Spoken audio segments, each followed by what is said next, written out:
Welcome to Midnight Histories, where the shadows of the past come alive. If you enjoy uncovering forgotten stories that shaped our world, make sure to like, share, and subscribe for more chilling tales. Stay tuned. The darkness has many secrets to reveal. Part 1. A World on the Brink. Imagine yourself in an ancient village. The air crisp and filled with the faint scent of damp earth. The sky above is a dull gray, heavy with the promise of an incoming storm, yet the villagers carry on, unaware how much the world is shifting around them. The landscape is a mixture of rugged hills, dense forests, and sprawling fields, where the earth has been worked with the hands of generations, struggling to yield enough to survive. The roads are little more than dirt paths, worn smooth by the passing of feet and the creaking of wooden carts drawn by tired horses. The village itself is modest, built from weathered timber and thatch. The homes are small, clustered together, each one a refuge against the harshness of the land. Smoke rises from chimneys, curling upward and mingling with the thickening air. The sound of distant hammering rings through the village as men repair tools or mend the fences that mark the boundaries of their homes. The rhythm of life here is steady, but it is not without struggle. As you walk down the narrow paths, you pass women bent over in the fields, gathering what little remains of the harvest. Their faces are sunken, marked by the long hours of toil under an unforgiving sun. The faint clink of metal echoes from the blacksmith's forge, where he shapes iron into tools for the villagers. Children run barefoot to the dirt, their laughter fleeting like the brief moments of peace they can find in a life defined by work and survival. The air is thick with the scent of firewood, cooking meals, and the tang of sweat. The ground beneath your feet is uneven, dry and cracked from a long season of little rain, a constant reminder of nature's fickleness. There are no paved roads, no clear signs of progress. This is a life shaped by the elements, dictated by the land. The villagers are not rich, but they have enough to live by if the seasons are kind, if the harvest is good, if the game is plentiful, if the rain comes at the right time. Yet, as you step deeper into the village, a sense of quiet unease settles over you. The people move with purpose, but there's an underlying tension in their movements, a wariness in their eyes. They are aware that this delicate balance of life, one of simple routines and modest comforts, can tip into chaos at any moment. And as the days stretch on, the quiet hum of their lives is punctuated by whispers of darker things, of hunger, and of survival at any cost. The winds pick up, and you hear the distant rumble of thunder. The storm is coming, but the villagers are already used to it. They know that this life, harsh and unforgiving, demands constant vigilance. The harvest will come, or it will not. The game will return to the forest, or it will not. And when it doesn't, when the fields are empty and the stores run dry, the choice between life and death becomes one that no one can escape. For now, as the village braces itself against the coming storm, life continues. But in the quiet moments, when the winds howl and the fire burns low, the darker possibilities linger, waiting to surface. This is a world on the brink, where survival hangs by the thinnest of threads, and where the line between humanity and desperation is far thinner than you might think.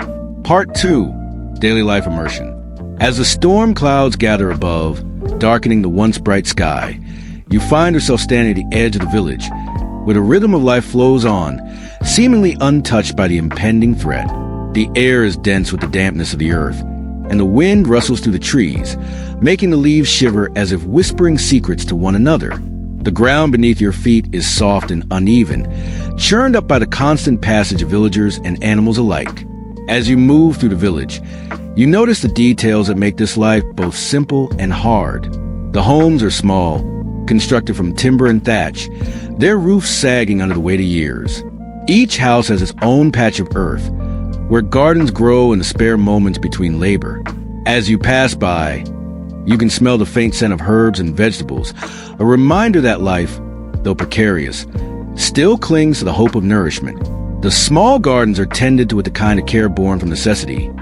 Every leaf, every root, and every vine has a purpose. The people here cannot afford to waste even a single sprout, for each one could be the difference between life and death when the seasons turn cold. In the distance, you hear the rhythmic clang of metal on metal. The blacksmith's forge is a small but busy place, a hub of activity where tools and weapons are made, repaired, and sharpened. The fire within the forge crackles and hisses, sending a faint glow of orange light across the darkening landscape. The blacksmith himself is a large, weathered man, his muscles thick with the years of shaping metal. His hands are calloused, his face marked by soot and sweat. He works without speaking, his focus intense as he hammers the hot metal into shape. The heat from the forge mixes with the chill in the air, creating an oppressive atmosphere. But he doesn't pause. There's no time for breaks, no time for rest. The tools he forges are the lifeblood of the village. Their survival depends on them. As you make your way further into the village, you notice the women gathered in groups, their hands busy with the tasks of daily life. Some are grinding grain, their backs bent with the repetitive motion, while others prepare meals in small cauldrons over open fires. The smell of stews and roasting meat fills the air, mingling with the wood smoke that rises from the hearths. It is a comforting scent, but there is something about it today that feels heavier than usual, as though the food is insufficient to ease the hunger gnawing at the villagers' bellies. The women work in quiet collaboration, their movements practiced and efficient. There's little conversation between them, only the occasional murmur as they exchange necessary words. Some of the younger women, their faces still soft with the promise of youth, carry baskets of firewood to and from the village's edge, their arms strained from the weight. Others tend to the children, washing clothes in a shallow stream or mending torn garments with swift, skilled hands. The children themselves are a blur of movement, running through the village, their laughter echoing in the air as they play, unaware of the hardship that hovers so close by.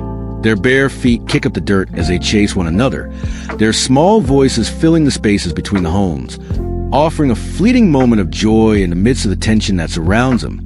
But it is the older folk, the elders, who hold the most somber expressions. They sit by the fireside, their faces etched with the lines of years and wisdom. Their eyes are tired, watching the younger ones with a mixture of affection and resignation. They know what the village faces. They have lived through many seasons of hardship, and they understand what hunger looks like when it comes. They remember the long winters, the failed harvests, and the cold emptiness that fills the stomach when the fields do not yield. And though they may sit in silence, their presence alone speaks volumes. The village is alive with the pulse of daily life, but it is a life that feels more fragile with each passing day. The air grows colder as the sun dips lower behind the mountains, casting long shadows across the ground. The wind picks up, and the first raindrops begin to fall, soft at first, then heavier as the storm breaks open. The villagers go about their tasks, unfazed by the weather, accustomed to the unpredictable nature of the world around them. There is no time to waste. The firewood must be gathered, the food must be prepared, and the shelter must be secured against the coming storm. Inside the homes, the hearths crackle with the sound of burning wood, the flames casting flickering shadows on the walls. The families gather close, huddling together against the chill of the night. The children are tucked under heavy blankets, their small bodies warm and safe for now. The adults sit in a quiet circle, the weight of the day's work settling heavily on their shoulders. There is little spoken, only the occasional sigh or murmur of a name, a brief exchange between a mother and father, a shared glance between friends. The silence between them is comfortable, a sign of the bond forged over countless days spent working side by side. But even in this quiet, there's a growing tension that can no longer be ignored. The supplies are running low, and the long winter stretches out ahead, uncertain and daunting. The village has seen better days, and though the villagers continue to push forward with their routines, they are keenly aware that the future holds little promise. Every meal, every bite of food is more precious now than ever before, and so the village waits for the storm to pass, for the crops to grow, for the game to return to the forests. But in the back of their minds, they all know that survival will demand more than hard work and patience. As the fire crackles softly in the hearth, the dark possibility of desperation looms larger, waiting for a moment when the hunger becomes unbearable. Part 3. The quiet threat of desperation. As the evening deepens, the storm rages on, the wind howling to the trees and the rain drumming relentlessly on the thatched roofs of the village. The flickering light of the hearths casts long shadows across the walls of the humble homes, and the smell of damp earth and burning wood fills the air, adding to the weight of the night. Inside each cottage, Families gather in small, tight-knit groups, seeking warmth and comfort from the cold that seems to seep into everything. Yet, amidst the relative warmth of the fire, there's an undeniable sense of unease, an unspoken awareness that the days ahead may hold a much darker reality. The village has always known struggle, of course. The people here are no strangers to hardship. Every year, they brace themselves against the uncertainty of the seasons. Sometimes the crops flourish, sometimes they do not. But there's something different in the air now. The harvest has been poor, and the fields that once yielded enough to sustain the village through winter now lie fallow, bare of the crops they so desperately need. There are whispers in the wind, quiet conversations murmur among the villagers as they gather by the fire, their faces etched with worry. The next few months will test them in ways they cannot yet imagine. Outside, the rain grows heavier, and the distant rumble of thunder echoes through the valley. The chill of the storm creeps in, making the fire feel small and fragile in comparison. The village, usually so full of life and movement, now feels strangely still. There is no laughter among the children, no energetic chatter as the women work or the men labor. Instead, there is a heavy silence, punctuated only by the occasional crack of thunder or the rustling of leaves in the wind. The villagers move with deliberate slowness, their motions heavier than usual, burdened by the weight of the unspoken fear that had begun to settle over them. Inside the homes, families sit close to the fires, try and push away the cold that gnaws at their bones. The mothers quietly stir pots of stew, adding whatever scraps of food are left, while the fathers sharpen knives or check tools in silence. The children, still too young to fully understand the depth of the situation, huddle together under blankets, their faces pressed to the warmth of the hearth. Their quiet presence is a reminder of what is at stake. These innocent lives that depend entirely on the choices made by the adults in their midst. As the evening wears on, the conversation turns to the growing scarcity of food. The village has always been frugal, always careful not to waste, but this time, it feels different. It feels as though they are standing on the precipice of something they cannot control. A few days ago, an old woman had collapsed in the street, her body too weak from hunger to carry her through the day. The village healer had tried to help, but there was nothing to give her, no medicine, no nourishment. She had died quietly, her death a stark reminder of what was coming to them all if the weather didn't change, if the game didn't return. It is during this quiet tension that the idea is first spoken aloud. A low murmur from one of the elders, a voice cracked with age but carrying a truth that lingers in a room like the smoke from a fire. We may need to consider something else. If the fields fail, if the game does not come back, the words trail off, leaving behind a heavy silence. The implication is understood by all, but none speak of it directly. The villagers have always been able to survive through cooperation, through working together and relying on one another. But this would require something much darker. The elders exchange glances, their faces grim. They have lived through many harsh winters, seen too many famines to count. They remember the stories of other communities, far away, where the hunger became so unbearable that the people had turned to the most horrifying of choices. And now, as they look around the room, at their children and their loved ones, they wonder if they too will face the same decision. The weight of it hangs heavily in the air. Outside, the storm grows stronger, and the wind whips through the trees with ferocity that shakes the very ground beneath your feet. The dark clouds seem to press closer, and the village feels even more isolated, cut off from the rest of the world by the thickening storm. The distant rumble of thunder is now a constant presence, reverberating through the earth, echoing the unease that has settled in the hearts of the villagers. As the fire burns low and the shadows lengthen across the walls, the conversation shifts to practicalities. What can be done to stretch the food stores, to make them last a little longer? The old dried meats, the last of the grain, the small, dwindling stocks of vegetables, all are considered. The conversation is matter-of-fact, cold even, but beneath it, a quiet terror lurks. The village has enough to last for a time, but not for long. The cruel reality is that survival is increasingly dependent on a world that no longer seems to care for them. The elders turn their eyes to the children, their faces soft with the longing to protect them.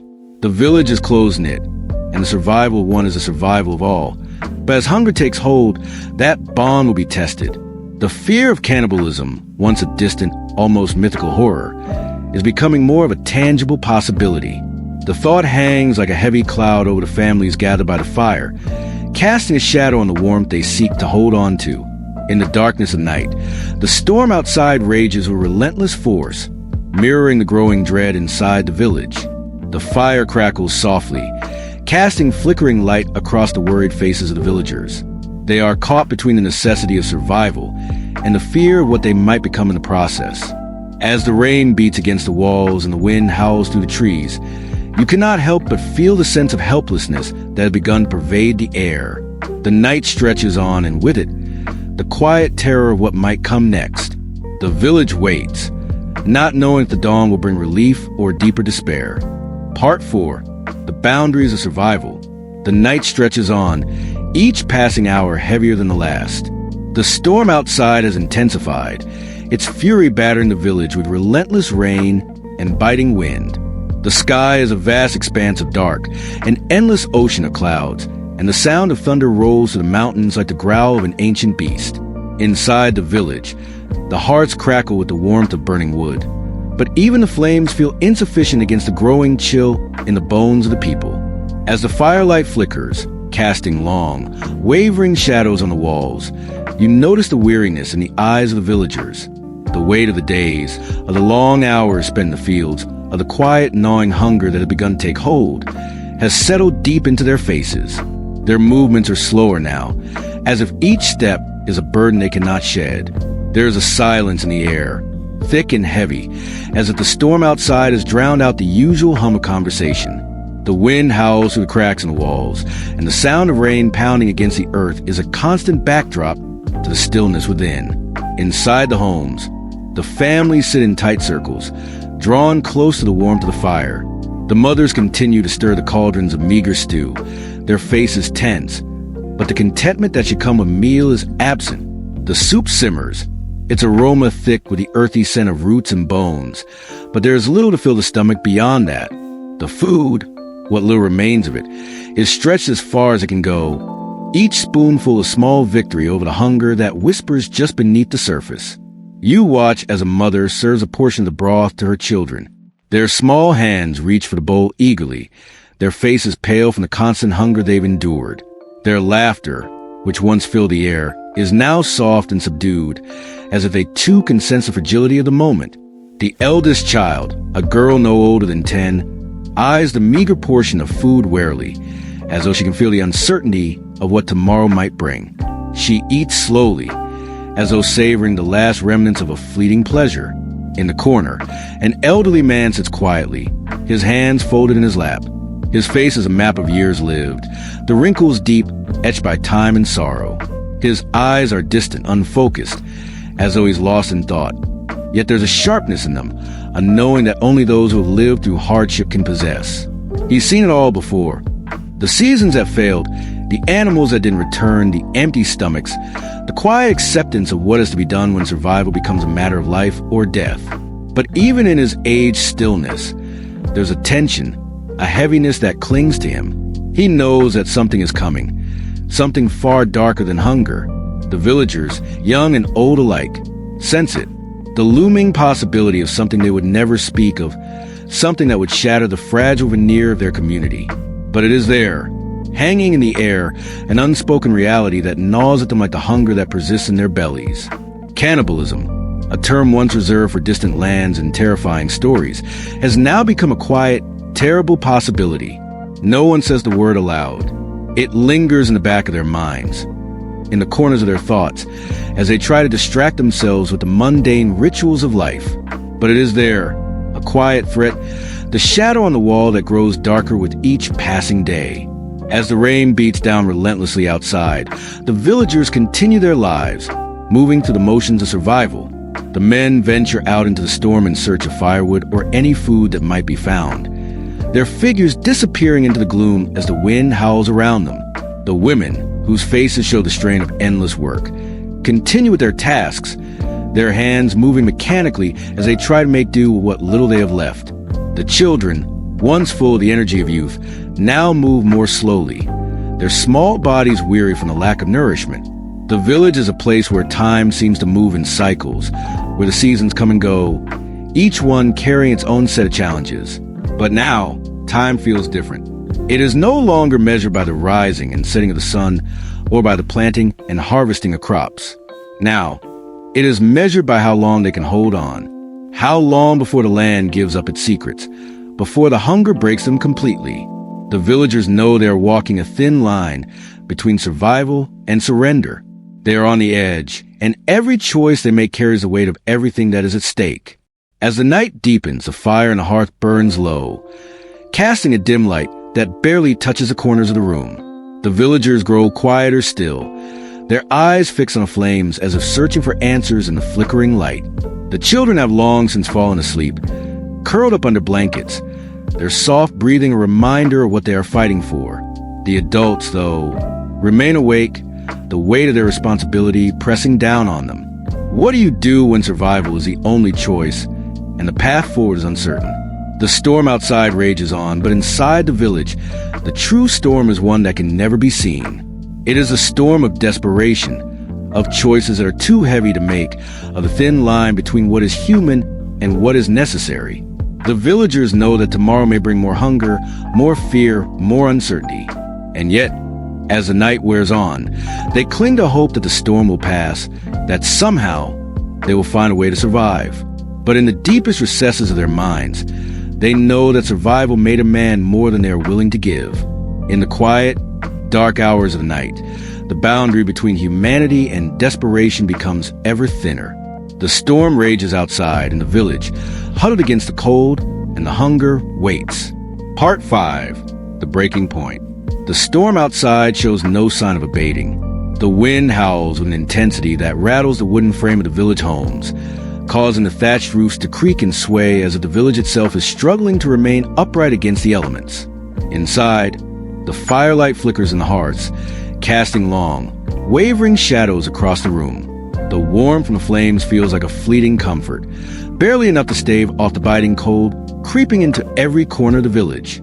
As you sit in the dim light, the sound of rain battering against the roof becomes almost rhythmic, a constant companion to the oppressive silence that has settled over the people.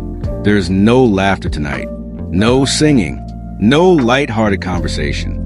The village is quieted down, the usual bustle of daily life stilled by the weight of hunger, fear, and uncertainty. The very air seems to hum with the tension that hangs over them like a dark cloud. Every movement, every word spoken is weighed down by the same shared burden. Survival, the food that had been so carefully rationed now seems inadequate, barely enough to feed the children, let alone the adults. Each meal is a momentary reprieve, a brief break in the endless cycle of hunger, but it is never enough to truly fill the emptiness. The bowls are scraped clean, but the hunger never truly leaves. In the small homes, the mothers continue to cook, their hands moving with the practiced efficiency of women who have known hardship, but their eyes are hollow, and their faces gone from the toll of these long weeks. The men work quietly, sharpening tools or fixing what they can, but they too are marked by exhaustion, their shoulders heavy with the weight of responsibility. The children, usually lively and full of energy, are subdued now. Their small bodies, once round and full of life, are thin and fragile. They sit huddled together under blankets, their eyes dull from hunger, their faces pale. Their laughter is rare these days, replaced by quiet murmurs and slow movements. They have begun to notice the silence that has settled over the village, the absence of the usual playfulness that once defined their days. They no longer run freely through the streets. Instead, they linger near the hearths, their small hands clutching whatever warmth they can find. Outside, the storm rages on. The trees sway violently in the wind, their branches creaking as if they too are bracing for what is to come.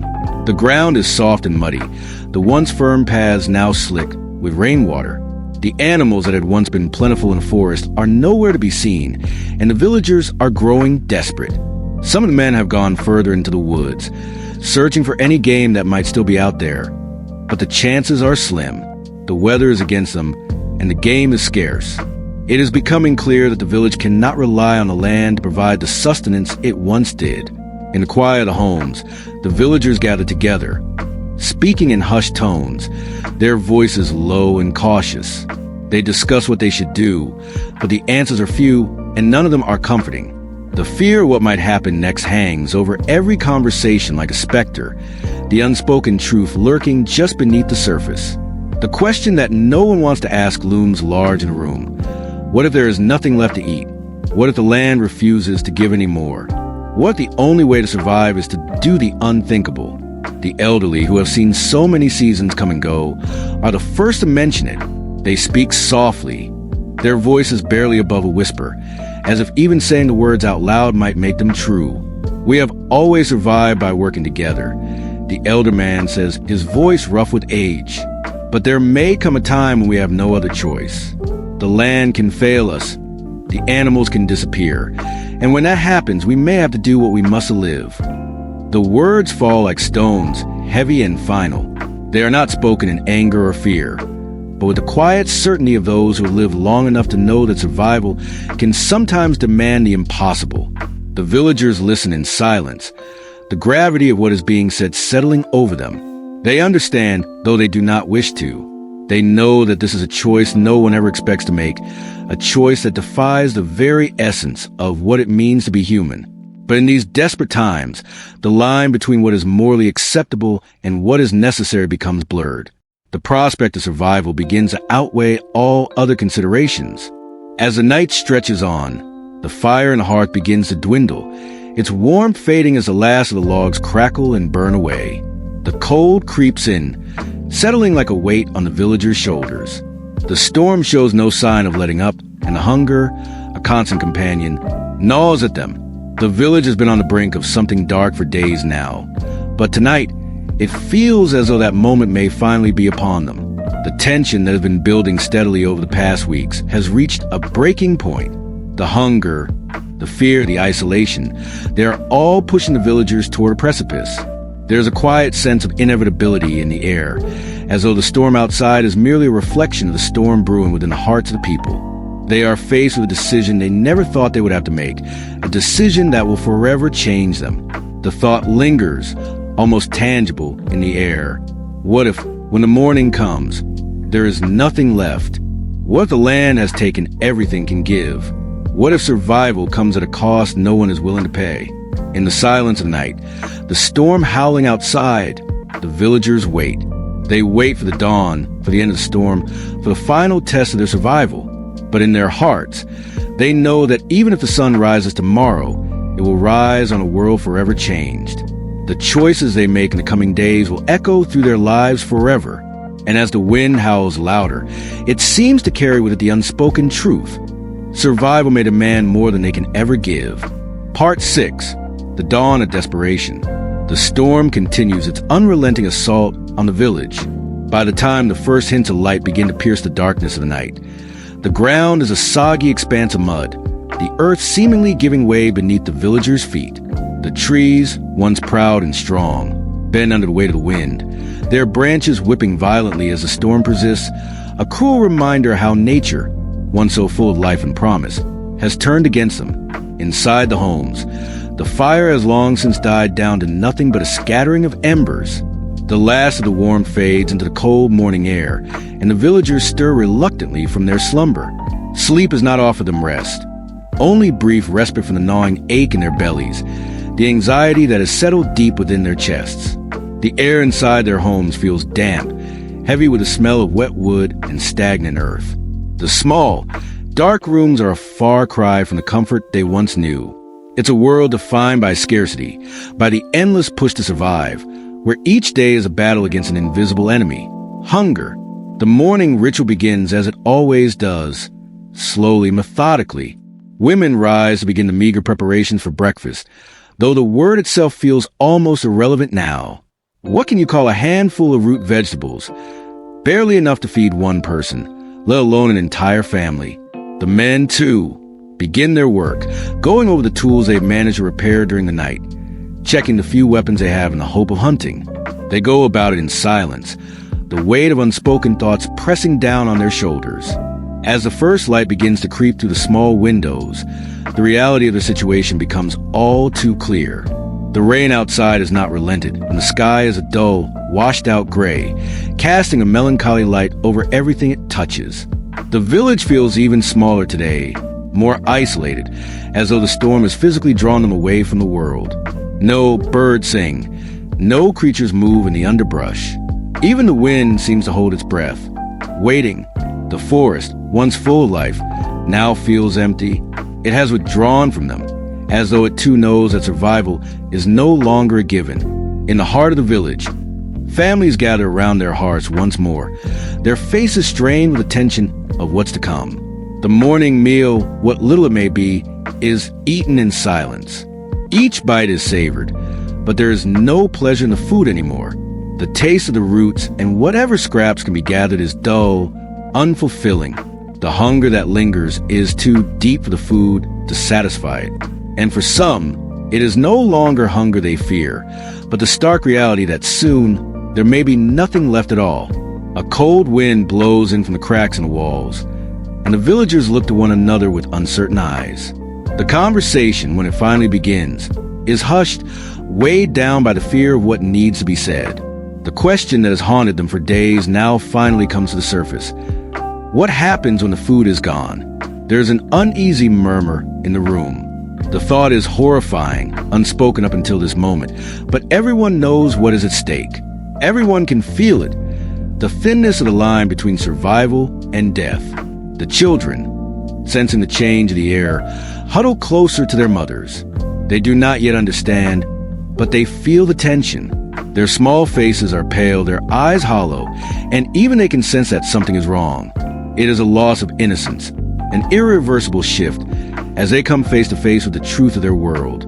Outside, the men begin to gather. They know that the storm has forced the animals into hiding, and they are wasting no time in planning their next move.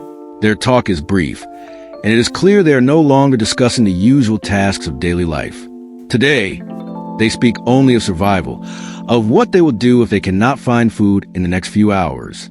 There is no plan, only a shared sense of desperation.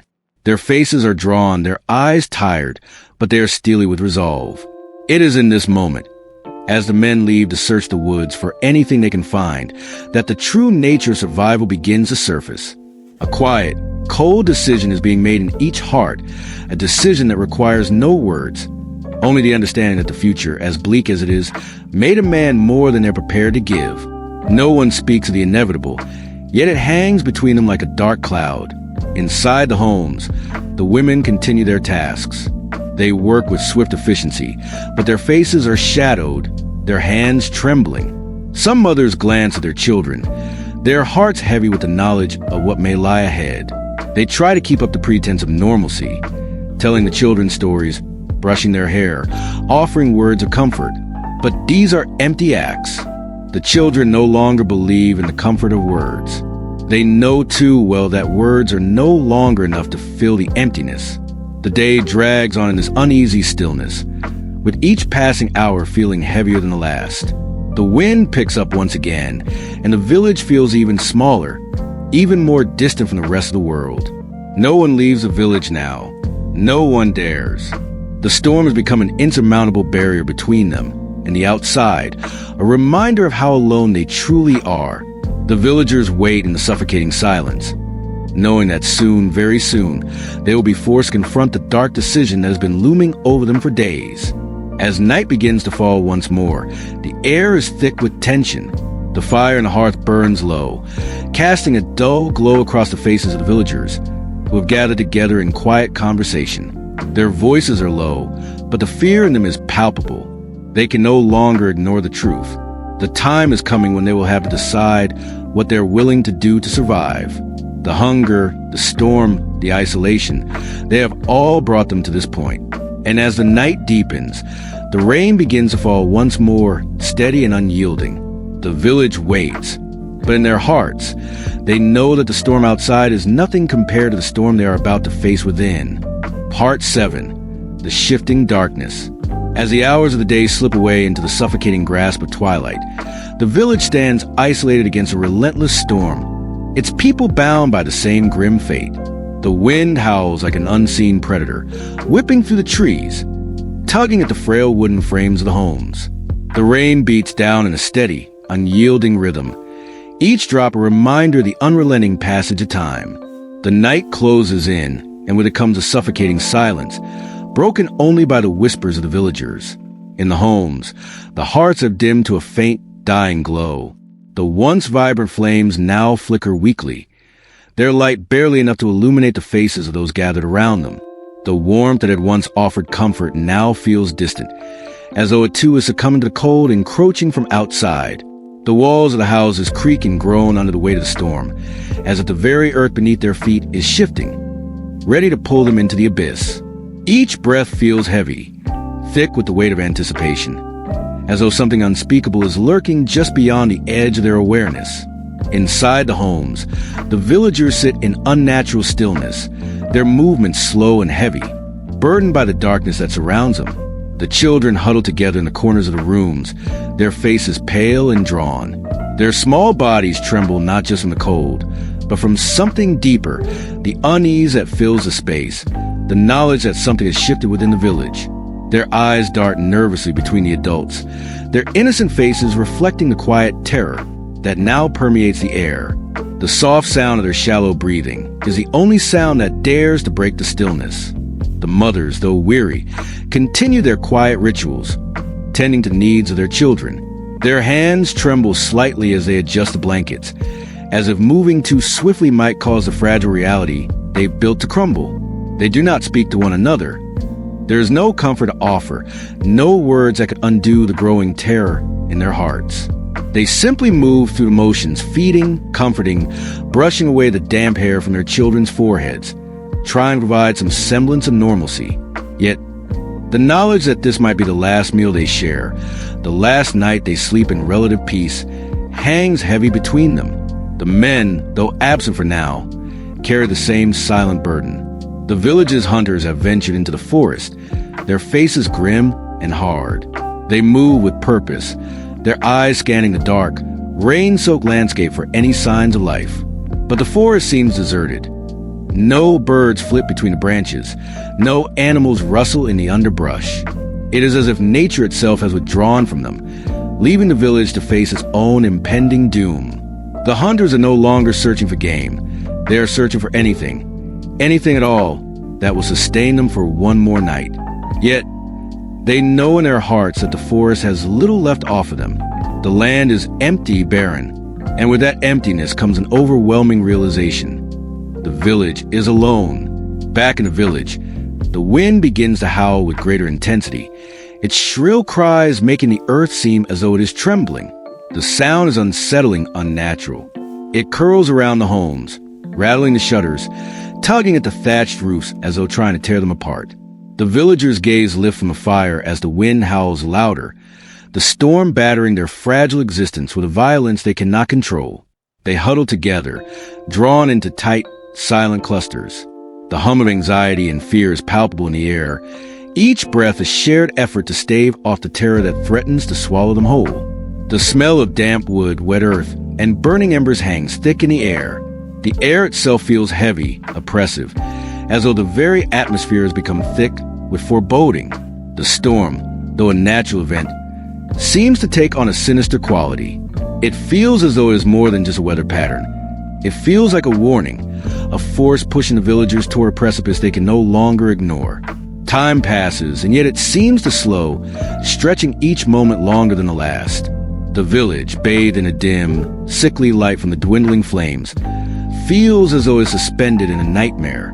The faces of the villagers are drawn tight with anxiety, their eyes flicking nervously toward the door, as if they expect something or someone to emerge from the storm. The children, once full of energy and laughter, sit in a quiet, unnatural stillness. Their small hands clutch the edges of their blankets, their heads turned toward the door, watching it with a mixture of curiosity and fear. They know something is wrong. They can feel the change in the air, in the way the adults speak in hushed voices, in the way the world outside has grown so eerily still. They do not understand the gravity of the situation, but they know that this night is unlike any other. They know that the world has shifted, and they can sense the darkness pressing closer with each passing moment. The women continue to move about, But there's a weariness in their movements, a heaviness that was not there before. The weight of the knowledge that survival may soon require a decision beyond their control is beginning to settle in. They cannot look at one another, cannot meet each other's eyes for long. To do so is to acknowledge the unspoken truth, that soon they will have to decide what they are willing to sacrifice to survive. They have always known hardship, but this is different. This is something far darker, something that forces them to confront their deepest fears and doubts. Outside, the storm rages on, its fury matching the quiet terror building within the village. The land is empty now, the trees bent and broken by the wind, the earth churning beneath the weight of the endless rain. The animals have fled, the birds have stopped singing, and the once thriving forest now feels like a ghost town. There is no life left to sustain the village, and the villagers know that soon they will be forced to face the consequences of that emptiness. And as the night deepens, the realization settles like a stone in the chest. The line between life and death has never been thinner. The villagers are teetering on the edge of a decision that will haunt them for the rest of their days. The darkness that has settled over the land now mirrors the darkness growing in their hearts. What will they do when the food runs out? What will they do when survival demands the unthinkable? The storm outside, howling and raging, offers no answer. Only the cold, indifferent truth that they are alone, trapped in a world that has turned against them. Part 8. A World on the Edge. The world outside is consumed by the storm, an endless battering of wind and rain that tears at the land with savagery unmatched by any disaster the village has faced before. The trees bend under the weight of the howling wind, their branches creaking and groaning as though pleading for mercy. The earth beneath their feet has softened into a thick, sucking mud, making every step a struggle against nature's oppressive force. Yet inside the village, the storm feels like a distant thing. Its roar is muffled by the thick, dim walls of the homes, the air inside heavy with the scent of wet earth, burning wood, and fear. The fire in the hearth has all but died, reduced to a small cluster of embers that cast faint, flickering shadows across the worn walls. The villagers sit in a huddled silence, their faces dimly illuminated by the dying light, their eyes hollow with exhaustion. The heat that once comforted them now feels distant, like a memory fading too quickly in the face of impending doom. The warmth of the fire is replaced by a cold that seeps into their bones, a chill that is not only physical but mental, wrapping itself around their hearts. Squeezing with each breath, the women sit with their heads bowed, their faces gaunt from days of hunger.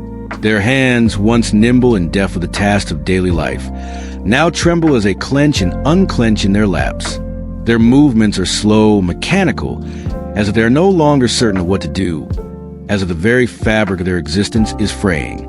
The smell of sweat mingles with the bitter scent of dampness, thick in the air, and the silence between them is a weight they cannot lift. In the far corner of the room, the children huddle together, their small bodies wrapped in tattered blankets, their eyes wide and fearful. They do not speak, for they have long since learned that the world around them is not a place for the innocent. The joy they once found in their games and laughter is drained away, replaced by an unease that clings to them like the wet air outside. They listen to the wind as it shrieks past the door, to the occasional creak of the wood as the house bends and groans under the storm's pressure. The children do not ask questions anymore. They know that there are things worse than the storm that rages outside. They know that something is coming, something darker than the darkness that envelopes the village. The men, too, have become shadows of themselves. Their once strong forms, used to years of hard labor, are now bowed with fatigue and hunger. They move like automatons, their steps heavy and lifeless, their faces drawn in grim lines of resolve. There is no conversation between them now, only the occasional murmur as they check their weapons or gather in small groups to discuss what little they know of the outside world. The forest, once teeming with game and life, is now eerily silent. The animals have vanished, leaving only an empty, desolate landscape behind. They know the land has betrayed them. There is nothing left to hunt, no hope of finding food in the wild. Outside, the world has become an oppressive blackness, the thick clouds blotting out any trace of the stars. The wind presses against the houses with a force that makes the walls shake, but no one dares go outside. The fear of what lies beyond the door is stronger than the need to gather more firewood or search for food. No one wants to face the bleak, barren landscape outside. The place where all hope of survival now feels impossible. And so, the villagers sit in their homes, the hours stretching into endless moments of uncertainty. The flames and the hearth sputter, casting erratic shadows on the walls. The flickering light dances like a dying breath, its warmth slipping further away with each passing moment. There is no sound of laughter, no hum of conversation, only the crackling of the fire, the soft whisper of the wind, and the occasional low murmur of a voice. There is no comfort left here, no respite from the gnawing fear that fills every corner of the village. The darkness within the homes matches the darkness outside. The people know that soon they will have to make the choice that no one can speak of aloud. The food has dwindled to nothing, and the village cannot hold out much longer. The hunger is now more than just a physical ache. It is a thing that claws at their souls, whispering in the back of their minds. What would they do when the last scrap of food is gone? What will they do when the storm outside shows no sign of letting up and the world around them has become an unforgiving wasteland? The elders, those who have seen the harshest of seasons, have begun to speak in hushed tones. Their voices cracked with the weight of age and the burden of knowledge. They know what must be done, but they cannot bring themselves to say it. The thought lingers in the corners of their minds, a horrible possibility that they refuse to acknowledge, yet cannot dismiss. The villagers have always lived with the land, relied on it for their survival. But now, the land is turned against them, leaving them with nothing. If they do not act, they will starve. If they do, they will lose something far greater than their lives. As the storm outside rages on, the villagers are bound by the same grim reality. The line between life and death is paper thin. The hunger gnaws at them like a ravenous beast, and the storm presses on, relentless, refusing to relent. They know that soon they will have to face the darkness that threatens to consume them. The room is stifling, the air thick with the scent of dampness and fear. The walls close in around them, and the silence between them grows heavier with each passing moment. They sit together in the dim light, the weight of their decisions pressing down upon them. No one speaks of it, but everyone knows survival is now a matter of sacrifice. The wind outside howls louder, as if echoing their fear, and the world outside continues to crumble under the weight of nature's fury. The village, once full of life, now feels like a tomb. The people are no longer living in the world they once knew. They are merely existing, waiting for something to give, waiting for the moment when the storm will break, and the decisions that have been long avoided will have to be made. Part 9, The Descent into Shadows. The night deepens further, and the storm outside becomes a deafening roar, a force of nature so all-consuming that it seems to swallow the very world. The village, once a haven of warmth and comfort, now feels at a lost place, cut off from everything.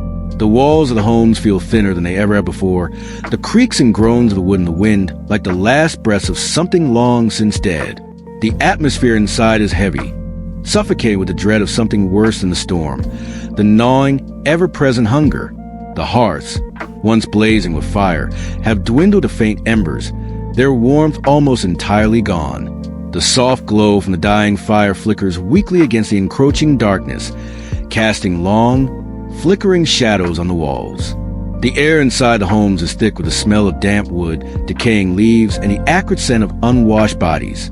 The villagers, huddled in their homes, seem smaller, their figures dwarfed by the crushing silence around them. In the dim light, the faces of the villagers are almost unrecognizable. The years of toil and hardship have worn away the vitality they once had. Their faces are gaunt, their eyes hollow with fear and exhaustion. They do not speak much anymore. There is nothing left to say.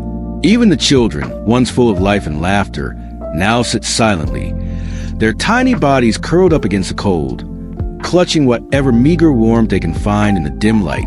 Their eyes are wide, but their expressions are unreadable. They have already learned what the adults know. This is no longer a world of games and comfort, but a world of survival. Outside, the storm beats relentlessly against a fragile village, the wind shrieking through the trees, the rain pouring in sheets. The world has been reduced to a blur of motion, the trees bending low as if trying to escape the violence of the storm. The ground is a quagmire of mud, and the once familiar landscape is now almost unrecognizable. Nature has turned against them. The fertile earth, which once gave them sustenance, is now a barren wasteland, stripped of its promise. No birds sing, no animals stir in the underbrush. It is as if the world is holding its breath, waiting for something to break. Inside the village, the stillness is almost palpable. The villagers move in slow, deliberate motions, their faces marked by the resignation that comes when there is nothing left to be done. The silence is broken only by the occasional creak of wood or the soft hiss of the wind. They have grown accustomed to the constant sound of the storm outside, the howling wind, the relentless pounding of rain. But the silence inside is different, intimate, suffocating, as though it is the final breath before something terrible. The men, who had once been the strong foundation of the village, are now reduced to shadows of their former selves. They sit around the fire, their shoulders slumped, their eyes vacant. The weight of their own thoughts presses heavily on them, but none speak of it. No one wants to utter the words that they all know are hovering just below the surface. The hunters who had ventured out earlier have returned empty-handed, their faces drawn with the same resignation. The game, the once reliable source of sustenance, is gone. The animals have retreated deeper into the wilderness, leaving nothing but empty silence in their wake. The women move about the homes in slow, careful steps, their hands trembling slightly as they prepare the last scraps of food. They are no longer concerned with the day's chores. There is no longer a sense of routine or normalcy. There is only survival, and that survival is hanging by a thread. They stir the last remnants of broth, the water thin and weak, the taste of it barely recognizable as food. It does nothing to fill the emptiness gnawing at them, but it is all they have left. They do not talk of what comes next. The question of what they will do when the food is gone remains unspoken, but it looms large in the room, casting a shadow over everything. The children, huddled in their blankets, do not sleep. They no longer ask for food or comfort. They understand the silence now. They understand that the adults are fighting a battle they cannot win. There is no more play, no more carefree laughter. There is only the dark, oppressive silence of a world that has lost all joy. The light from the hearth dances on their faces, but their eyes are vacant. Too, it is as if they've already given up, already understood that survival, if it comes, will demand more than they could ever have imagined. The air inside the homes is thick with the stench of fear, a sense so pervasive that it almost seems to cling to their skin. The walls feel as though they are closing in, the very space around them shrinking with the weight of the inevitable. No one dares to speak of it, but everyone knows the choice is coming. It is coming, and when it does, there will be no turning back. The line between humanity and desperation is thinning, fading until it is nothing but shadow in the dark. The people of the village know that soon they will be forced to cross that line. They know that the storm, the hunger, the isolation, all of it has brought them to this point where survival requires something far darker than they had ever imagined. The walls of the homes are no longer just a protection against the cold. They have become a prison, a place from which there is no escape. The villagers are trapped not just by the storm outside, but by their own choices. The sound of the wind, the rain, the creaking wood, it all blends together into a sound that feels like the beating of a heart, slow and steady, a rhythm that pulses with the knowledge that something is coming. The storm is not just outside. It is within. It is in the hearts of every person in the village. And it is only a matter of time before the silence is shattered and the choices they have avoided come to the surface. The night stretches on, and with it, the weight of the world presses down upon the village. The storm continues its howl, but inside, there's only silence, heavy and suffocating. The fire flickers, casting fleeting shadows across the walls, the last light in a world slowly succumbing to darkness. Part 10. A moment before the breaking. The storm rages with mind of its own, each gust of wind and heavy downpour seeming more furious than the last. The trees outside have bent to their breaking point. Their branches snapped off like brittle twigs, scattered across the muddy ground. The landscape beyond the village is indistinguishable, swallowed whole by the dark, ceaseless rain, as if nature itself has condemned the world. The howl of the wind pierces through the cracks of the walls, and the chill inside the homes has become unbearable. Every corner of the village is saturated with moisture, the dampness creeping under the skin, settling like a weight upon the villagers' hearts. Inside the homes, the air is thick and heavy, as though the very breath of life has been sucked from a room. The walls, soaked from the constant damp, seem to cave inward as if to suffocate the souls trapped within. The dim flicker of the heart's embers dances nervously against the rising darkness, but the warmth from the fire feels as fleeting as the last vestiges of hope. There's a quiet despair in the room, an oppressive stillness that weighs on the villagers, binding them together in the shared, inevitable fate. The faces of the villagers are hollowed and tired, the gauntness of their cheeks stark against the dim light. Their eyes, once bright with the vibrancy of life, are dull and sunken, shadows of the people they once were. The skin of their hands, rough and cracked from years of labor, now trembles as they move through the empty rituals of daily life. There is no longer any comfort in these motions, no reprieve. Each action, whether it's stirring the thin stew or adjusting the broken blankets, seems like a futile attempt to hold back the inevitable. The mothers, who had once tended to their children with a smile, now move about mechanically, their eyes distant, their hands trembling slightly as they prepare what little they have left. Their faces are devoid of expression, but the pain that haunts them is visible in the way they clutch the remnants of food as though afraid it will vanish the moment they look away. Their voices are softer now, as if even speaking might draw attention to the harsh truth hanging over them all. They no longer speak of the future, for there is none left, only the hollow, desperate present that consumes every waking moment. The children, pale and silent, sit huddled near the fire, their tiny bodies shrinking further into the dampness. Their eyes are wide, though their faces are eerily calm. They do not play or laugh. Instead, they watch the adults with an understanding beyond their years, a knowledge of the terrible things to come. Their small, fragile frames shiver not just from the cold, but from the palpable fear that has taken root in the hearts of everyone in the village. They feel the hunger as much as the adults do, but they cannot yet understand the depths of the choice that looms ahead. As night falls deeper into its crushing grip, the villagers gather in the corners of their homes, each group silent in its own way, unable to break the stillness. The hearts have now gone cold, save for the last scattering embers that seem to blink out one by one. The wind continues to howl, rattling the walls as if trying to tear the village from its foundations. Outside, the storm has become a monstrous, ever-present force. The earth beneath their feet feels soft, as if it too is sinking, and the steady noise of rain hitting the roof sounds like the steady drip of time, ticking away. In one house, an elderly man sits, his hands folded in his lap, his body so thin now it seems to float beneath his tattered cloak. His eyes are distant, glazed, as though he has already left this world in some way, retreating into memories of seasons long past. His mind, once sharp, now seems dulled by hunger, by fear, by the endless weight of survival.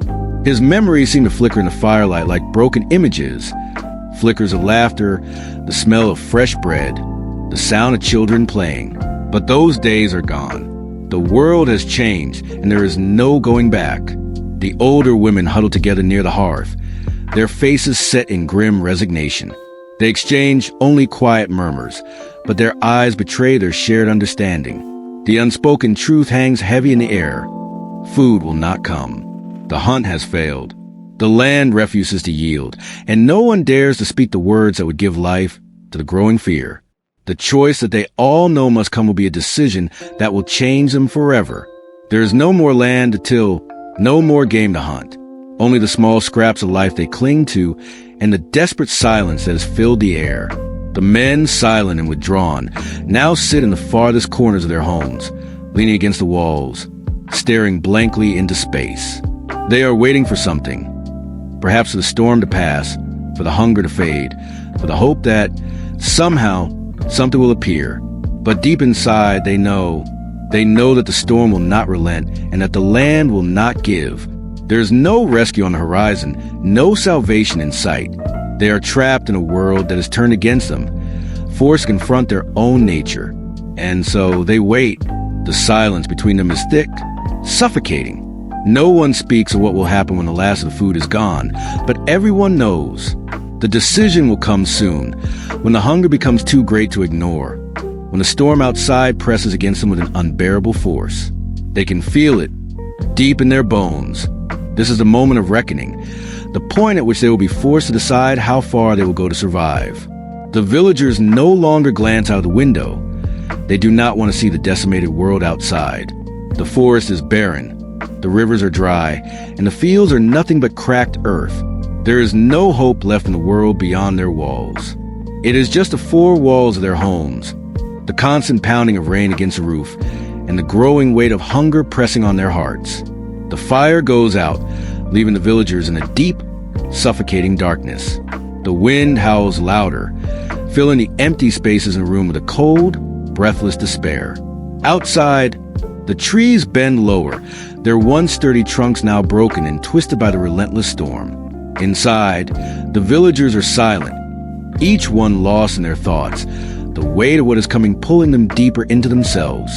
And as the night drags on, there is no sound except the wind, the rain, and the ever-present, unspoken truth that has consumed them all. Survival is now a matter of choice. And that choice will be darker than anything they could have ever imagined. Part 11, the final struggle. The storm's fury has not abated. If anything, it has grown worse. The wind howls to the village with malicious intent, bending trees and breaking branches that snap in the air like brittle bones. The incessant rain falls with a violent rhythm, turning the earth into a slick, treacherous expanse. The ground beneath their feet is soft, and each step becomes an effort, as if nature itself is pulling them down, reminding them of their fragility. The village, once a haven of warmth, now feels like a fragile island in a storm-tossed sea, adrift, surrounded by the encroaching wilderness that has turned hostile. Inside the homes, the villagers sit in exhausted silence. The warmth of the hearts is gone, and all that remains are the dying embers, barely clinging to life. The thick smoke from the fire lingers in the air, mixing with the sour stench of unwashed bodies and the scent of damp earth. The smell of hunger is undeniable, thick and cloying, and the hollow ache in their stomachs is a constant, gnawing reminder of what has been lost. No one speaks much anymore.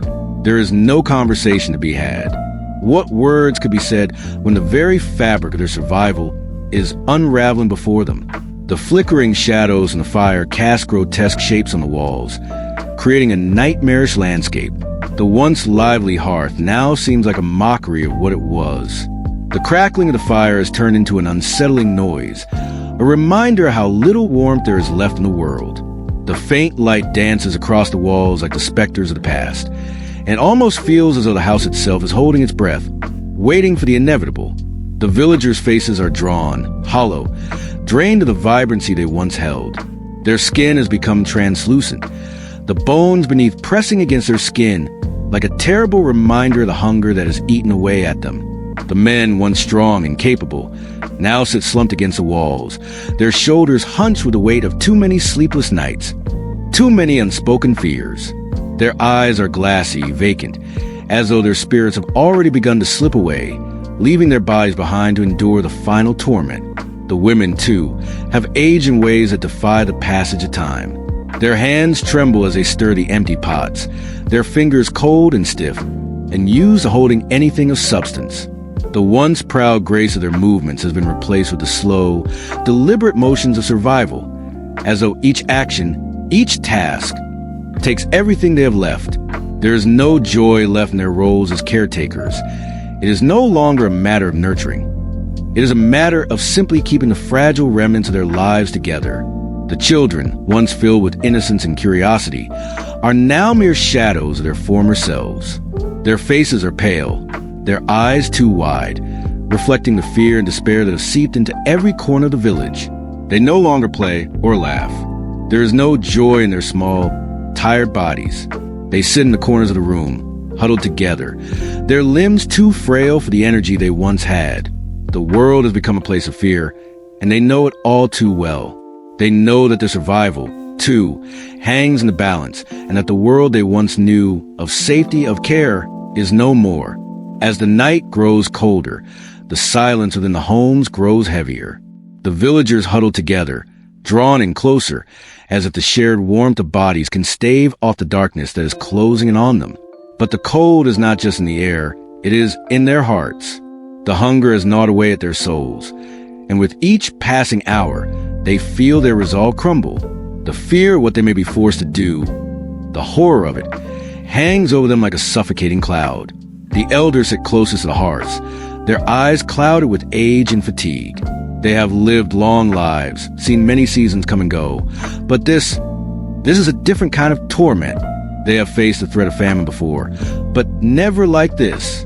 Never with the knowledge that there may be no future to look toward.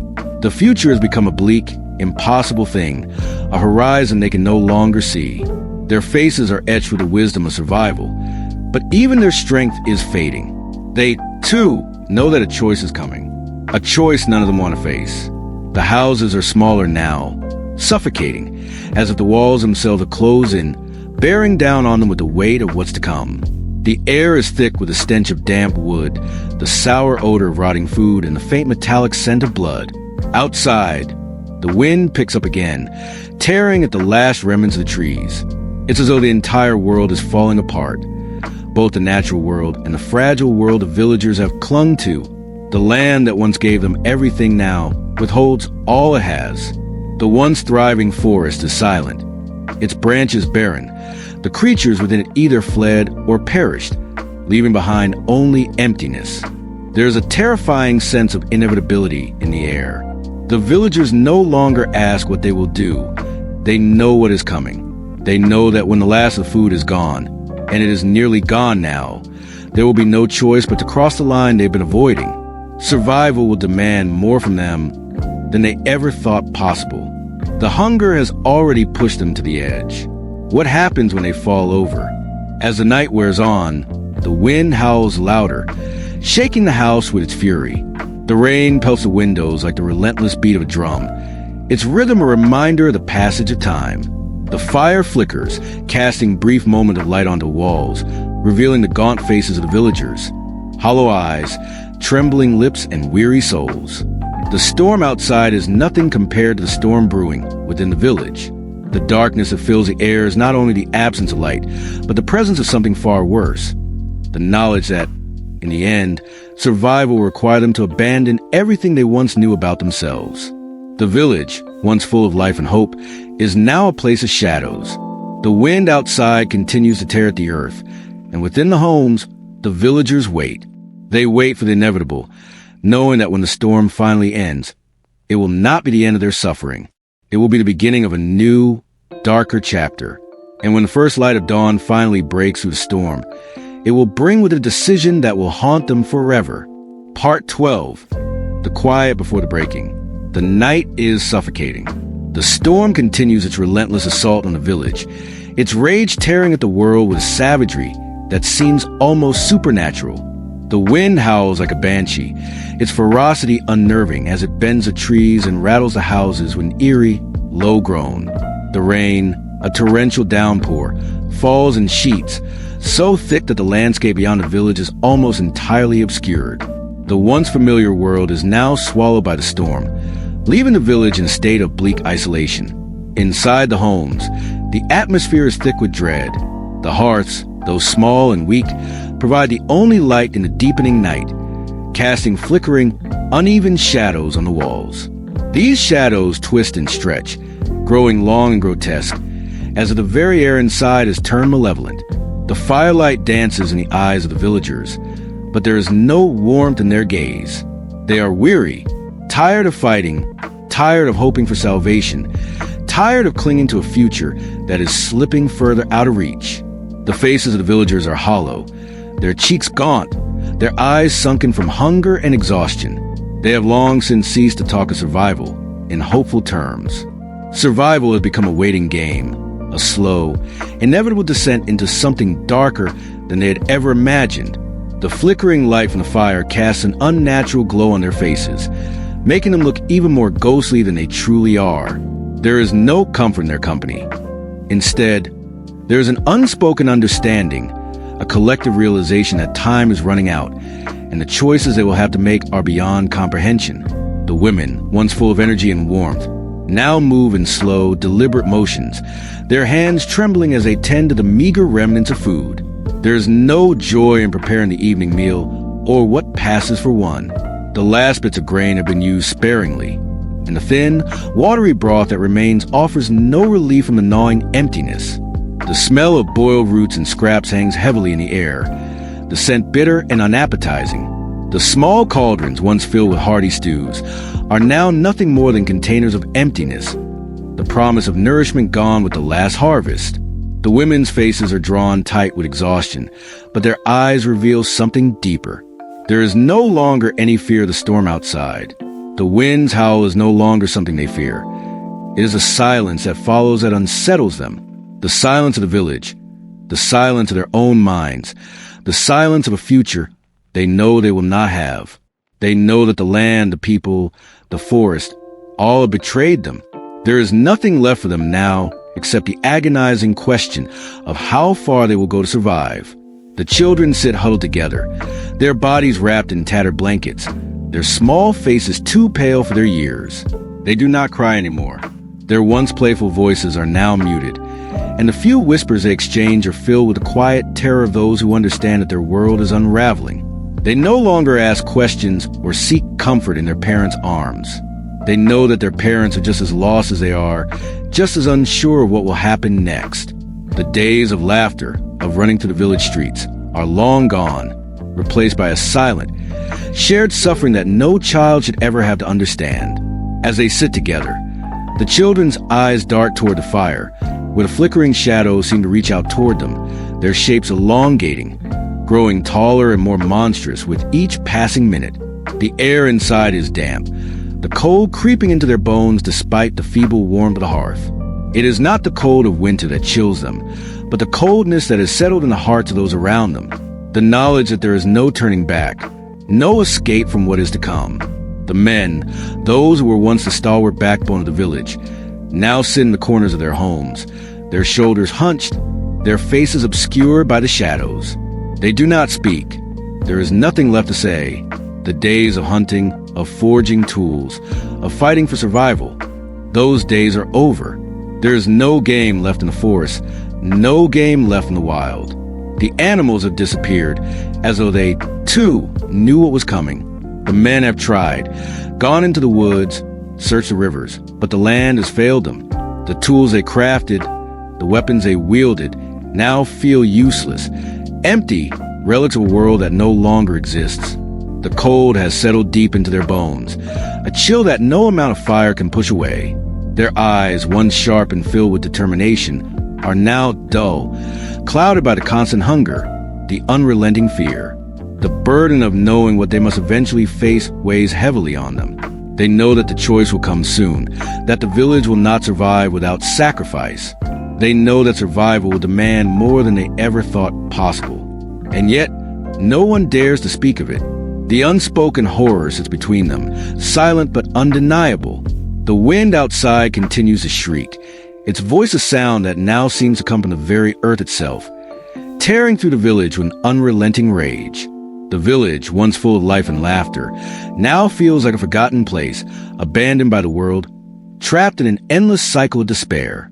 The sound of the wind presses against the fragile walls, the house groaning as if to break free from the storm's grip. The village is caught in the grip of nature's wrath.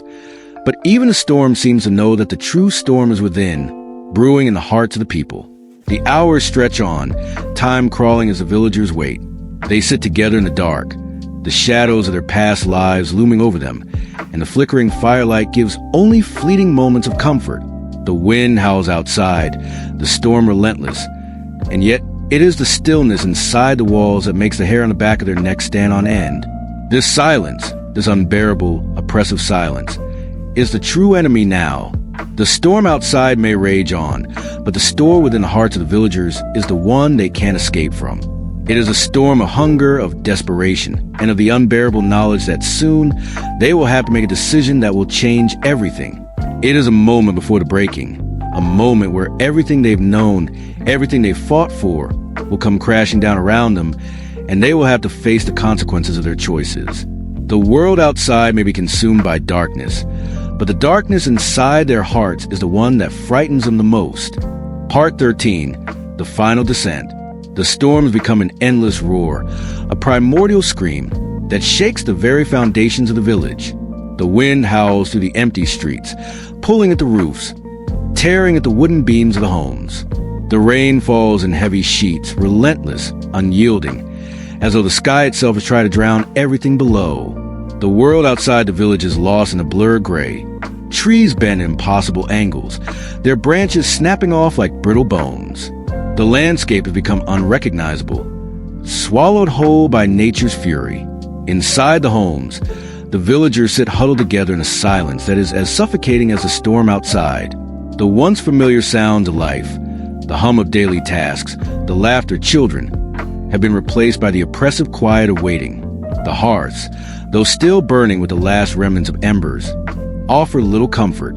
The warmth is fleeting, quickly devoured by the chill that seeps into the bones, a chill that has little to do with the cold wind outside and everything to do with the fear that clutches at the villagers' hearts. The air is thick with the smells of damp wood, sour sweat, and decay. The earth beneath their feet feels soft and unstable, as though even the land itself is giving up, its very foundations eroding. The homes, once sturdy and welcoming, now feel like prisons.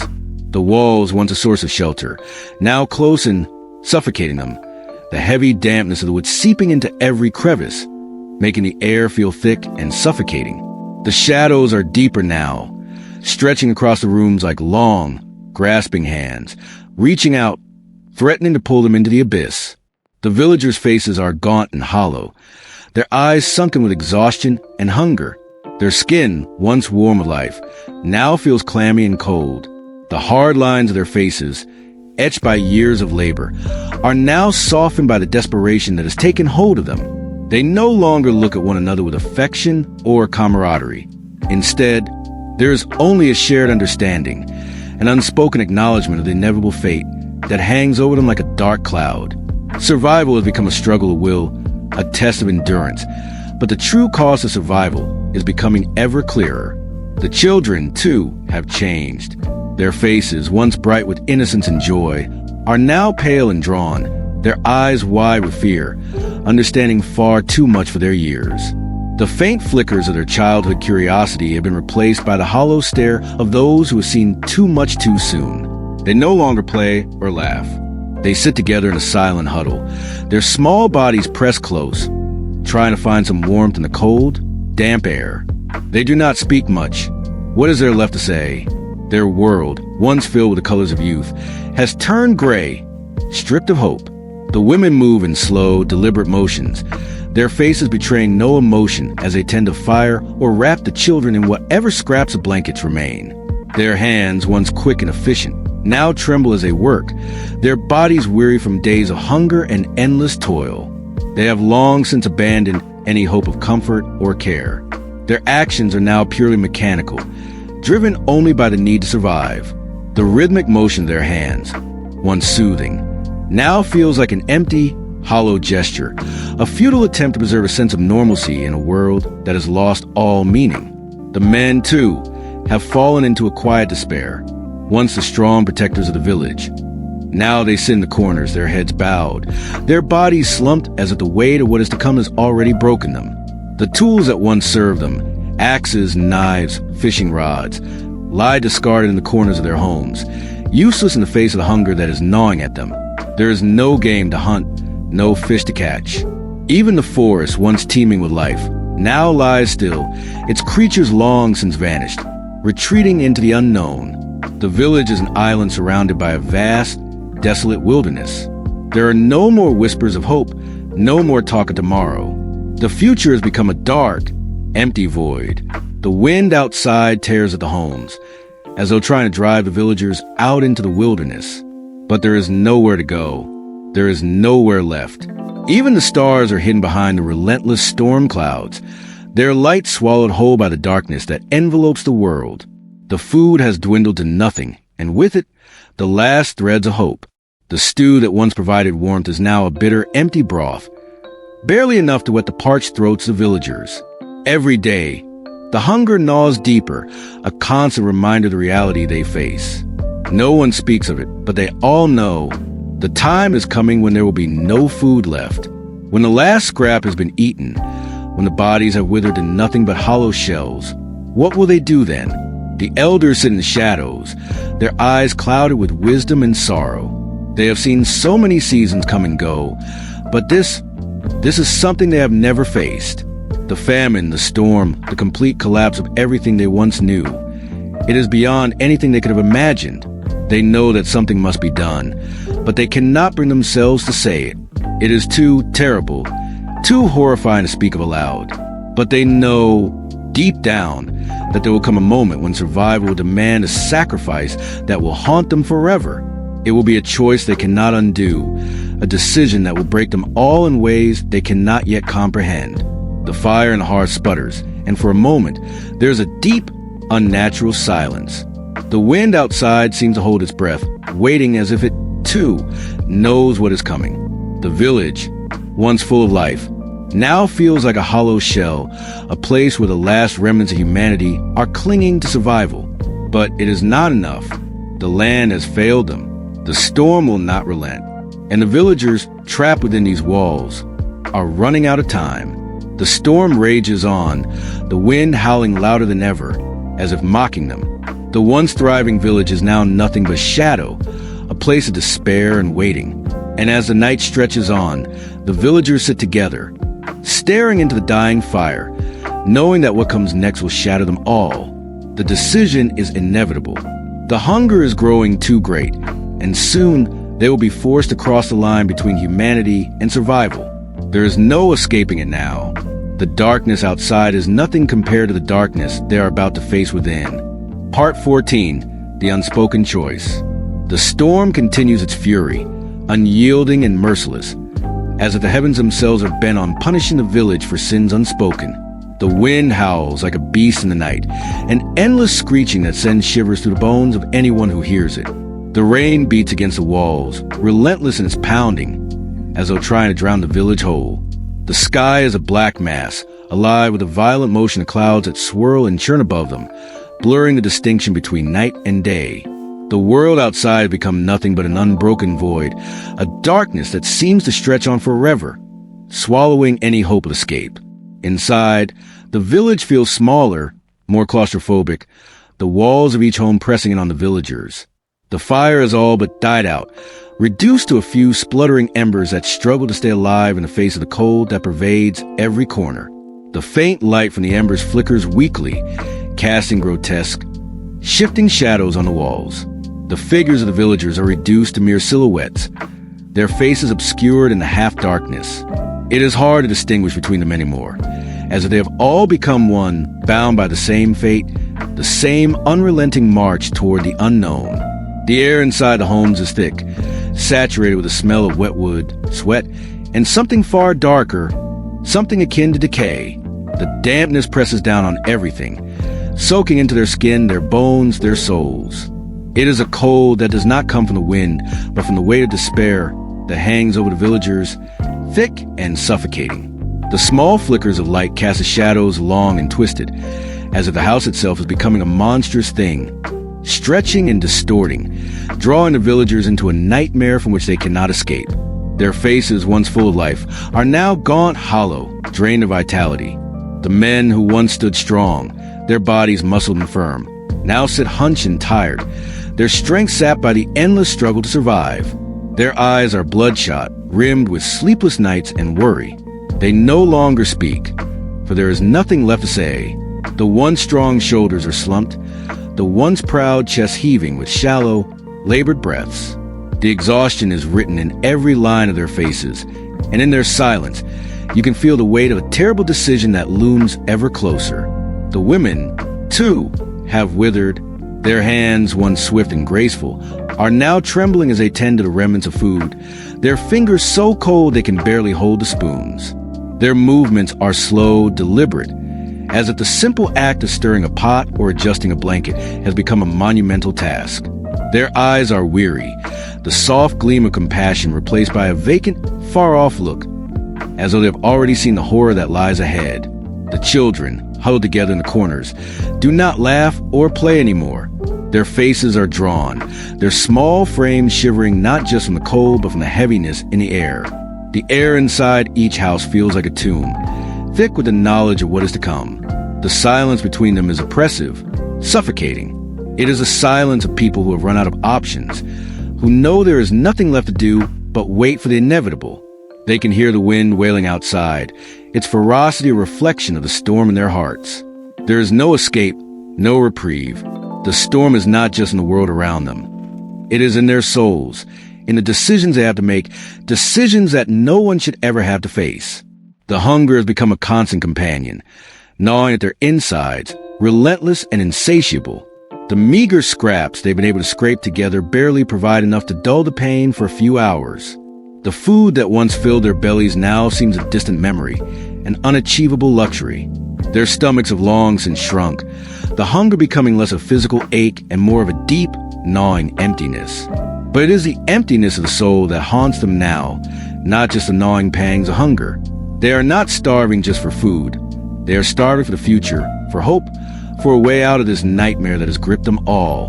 The children no longer ask for food. They no longer cry out in hunger. They have learned that there is no more to give. Instead, they sit quietly, their faces blank, their eyes dull with the understanding that they are trapped in a world that has no place for them. They are too young to comprehend the depths of the choices the adults are facing, but they feel the weight of it all the same. The quiet terror that pervades the air is as real to them as the cold that seeps into their bones. They understand, perhaps more than they should, that they are not safe, that the world has changed in ways they cannot grasp. The elders sit in the farthest corners of the rooms, their bodies frail and bent with age, their faces marked by the wisdom of years lived in struggle. Their eyes are the only ones that are not clouded by fear or exhaustion.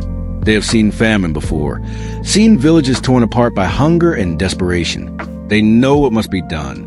They have always known. But knowing and doing are two very different things, and no one, not even the oldest among them, is ready for the terrible truth that is about to unfold. Outside, the storm rages on, unrelenting, and inside, the villagers remain frozen in place, unable to break the stillness. The wind beats against the house, as if demanding an answer, and the earth seems to tremble beneath their feet. The darkness outside is overwhelming, but it is the darkness inside, the one that has taken root in their hearts, that is the most terrifying. The fire in the hearth flickers one last time, casting a brief moment of warmth and light. But the warmth is gone, consumed by the emptiness of what they know is coming. As the storm rages louder, the villagers remain silent, their eyes cast downward, waiting for the moment when they will be forced to decide just how much they are willing to sacrifice to survive. The choice is not an easy one, but it is the only one left. And as the wind howls and the rain pounds the earth, the villagers wait. The storm is no longer just outside. It is within them, and it will not be silenced. It will not pass. The moment of reckoning is here. Part 15, the final decision. The storm, now fully unleashed, rages without mercy. Its howls seem to echo with the voices of long-lost souls, twisting through cracks of the village like an insidious force, searching for any sign of weakness, any chance to break what remains. The rain continues its violent assault, a never-ending barrage of water that has flooded the fields, soaked the earth, and reduced the world outside to a blur gray. The landscape, once familiar, is now a desolate wasteland devoid of color of life. The wind pushes against the walls of the homes with such force that they groan and tremble, as if the very ground beneath them is trying to swallow them whole. Inside the homes, the villagers sit together in the dim, flickering light cast by the fire that barely clings to life. The warmth it offers is weak, insufficient to stave off the bone-deep cold that has settled into their bones. The hearth's embers flicker in and out, casting brief flashes of light across the walls, distorting the shadows into monstrous shapes that seem to watch, waiting for the inevitable. The air is thick with dampness, the staleness of hunger and fear mixing with the ever-present scent of decay. The walls, once sturdy and protective, now seem fragile, groaning and bending under the weight of the storm, threatening to collapse at any moment. The villagers have become mere shells of their former selves.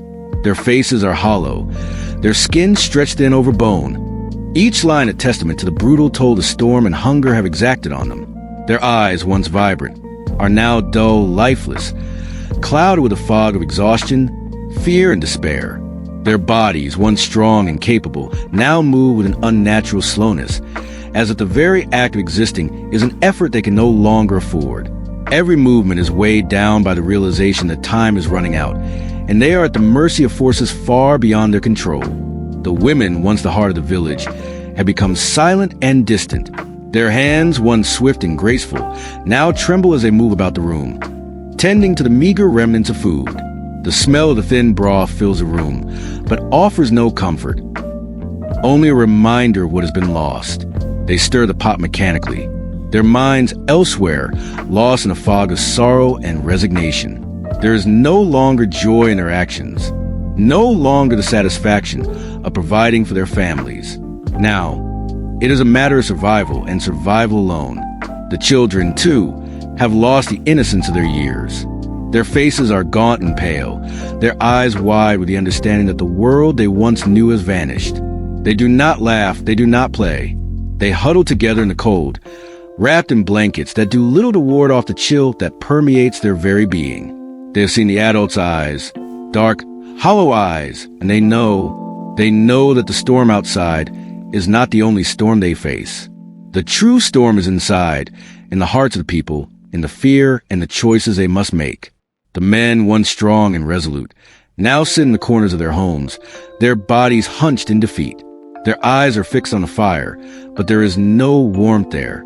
The fire flickers weakly, casting a faint glow across their faces, but their expressions remain unchanged, drained of all hope.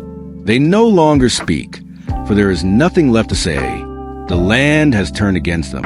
The hunt has failed. The forest is silent. The animals gone.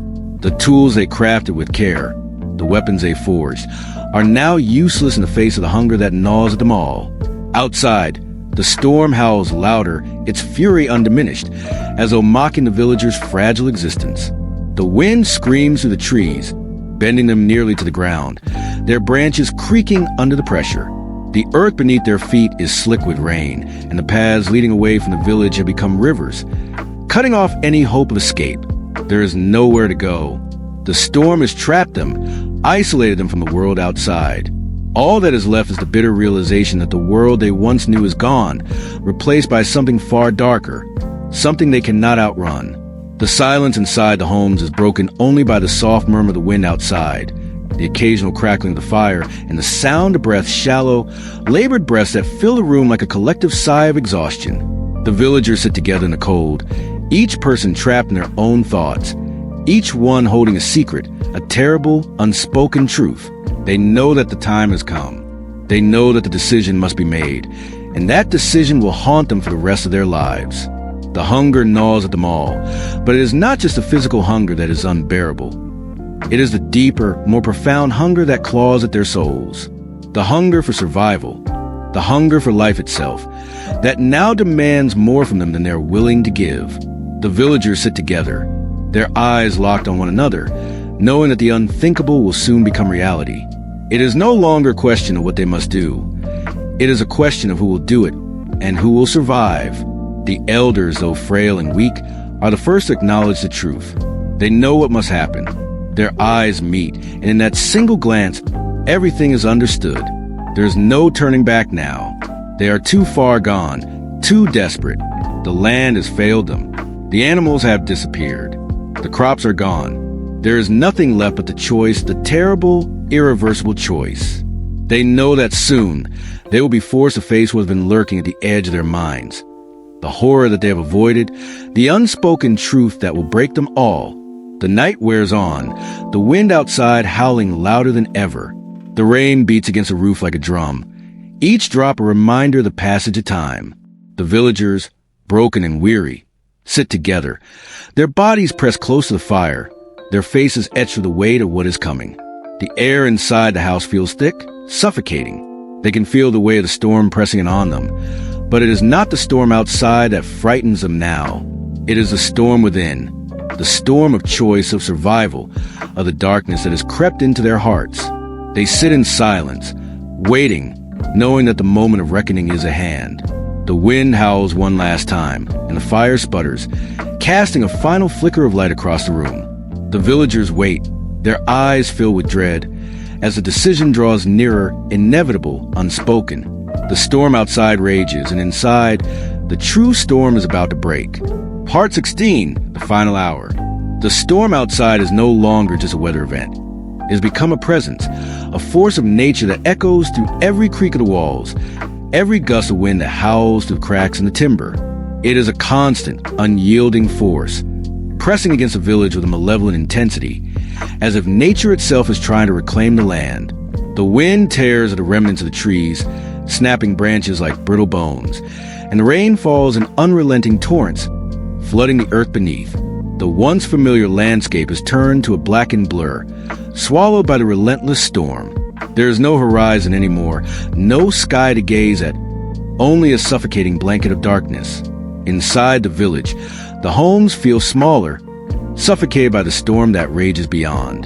The villagers huddle together in their homes, the very air inside thick with the weight of dread.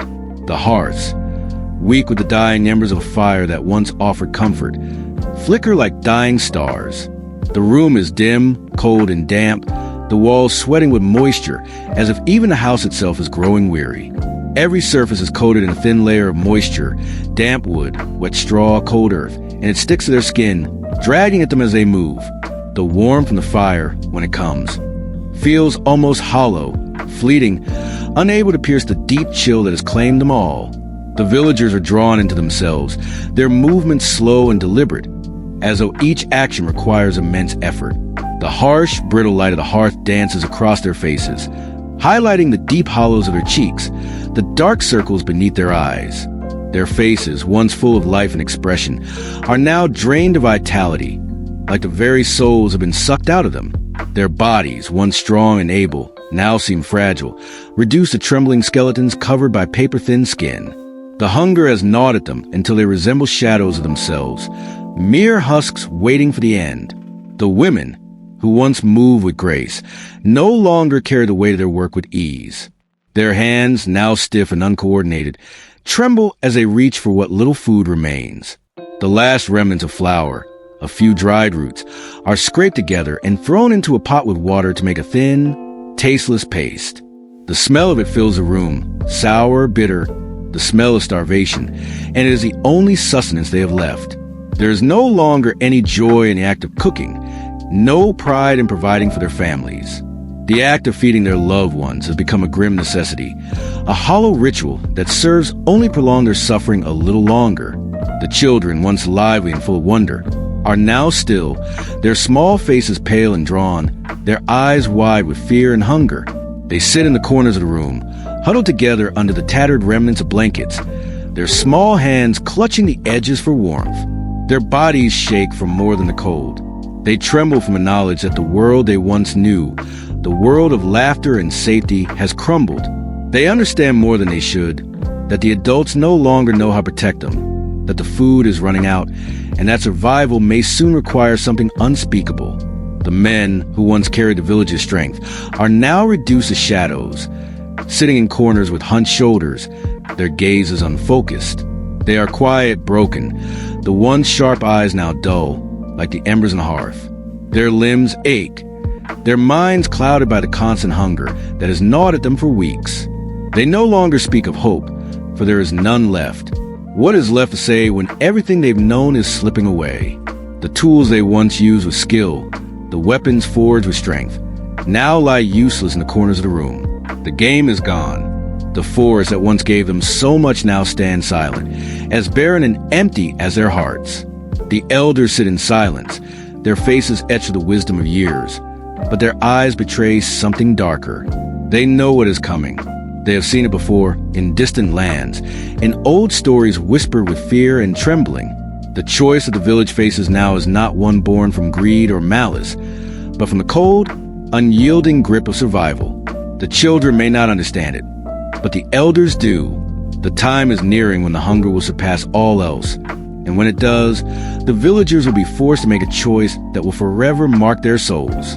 The atmosphere inside is stifling, oppressive. The walls seem to close in on the villagers, the air thick with the realization that they are trapped, unable to escape. The storm outside grows fiercer, as though mirroring the growing terror within. The wind howls through cracks in the walls, its wailing a constant reminder of the helplessness that now pervades every corner of their lives.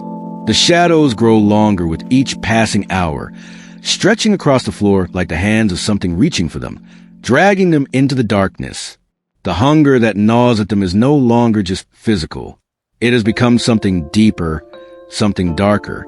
It is a hollow ache of desperation, the emptiness of a world that has failed them. The land that once provided is now barren. The forest that once teemed with life has gone silent. There is nothing left. And as the villagers sit together in the dark, they know that soon, very soon, they will have to face the unimaginable. The clock ticks louder now, though no one can hear it. The hunger is louder. The storm outside is louder, and the silence that fills the room is deafening. Time is running out. The decision will come soon. The world outside, once so full of promise, is now a place of death. And soon, the villagers will have to decide what lengths they're willing to go to survive. The storm continues its violent wail, but inside, the storm is even worse. The choices they face are not of nature, but survival at its most brutal.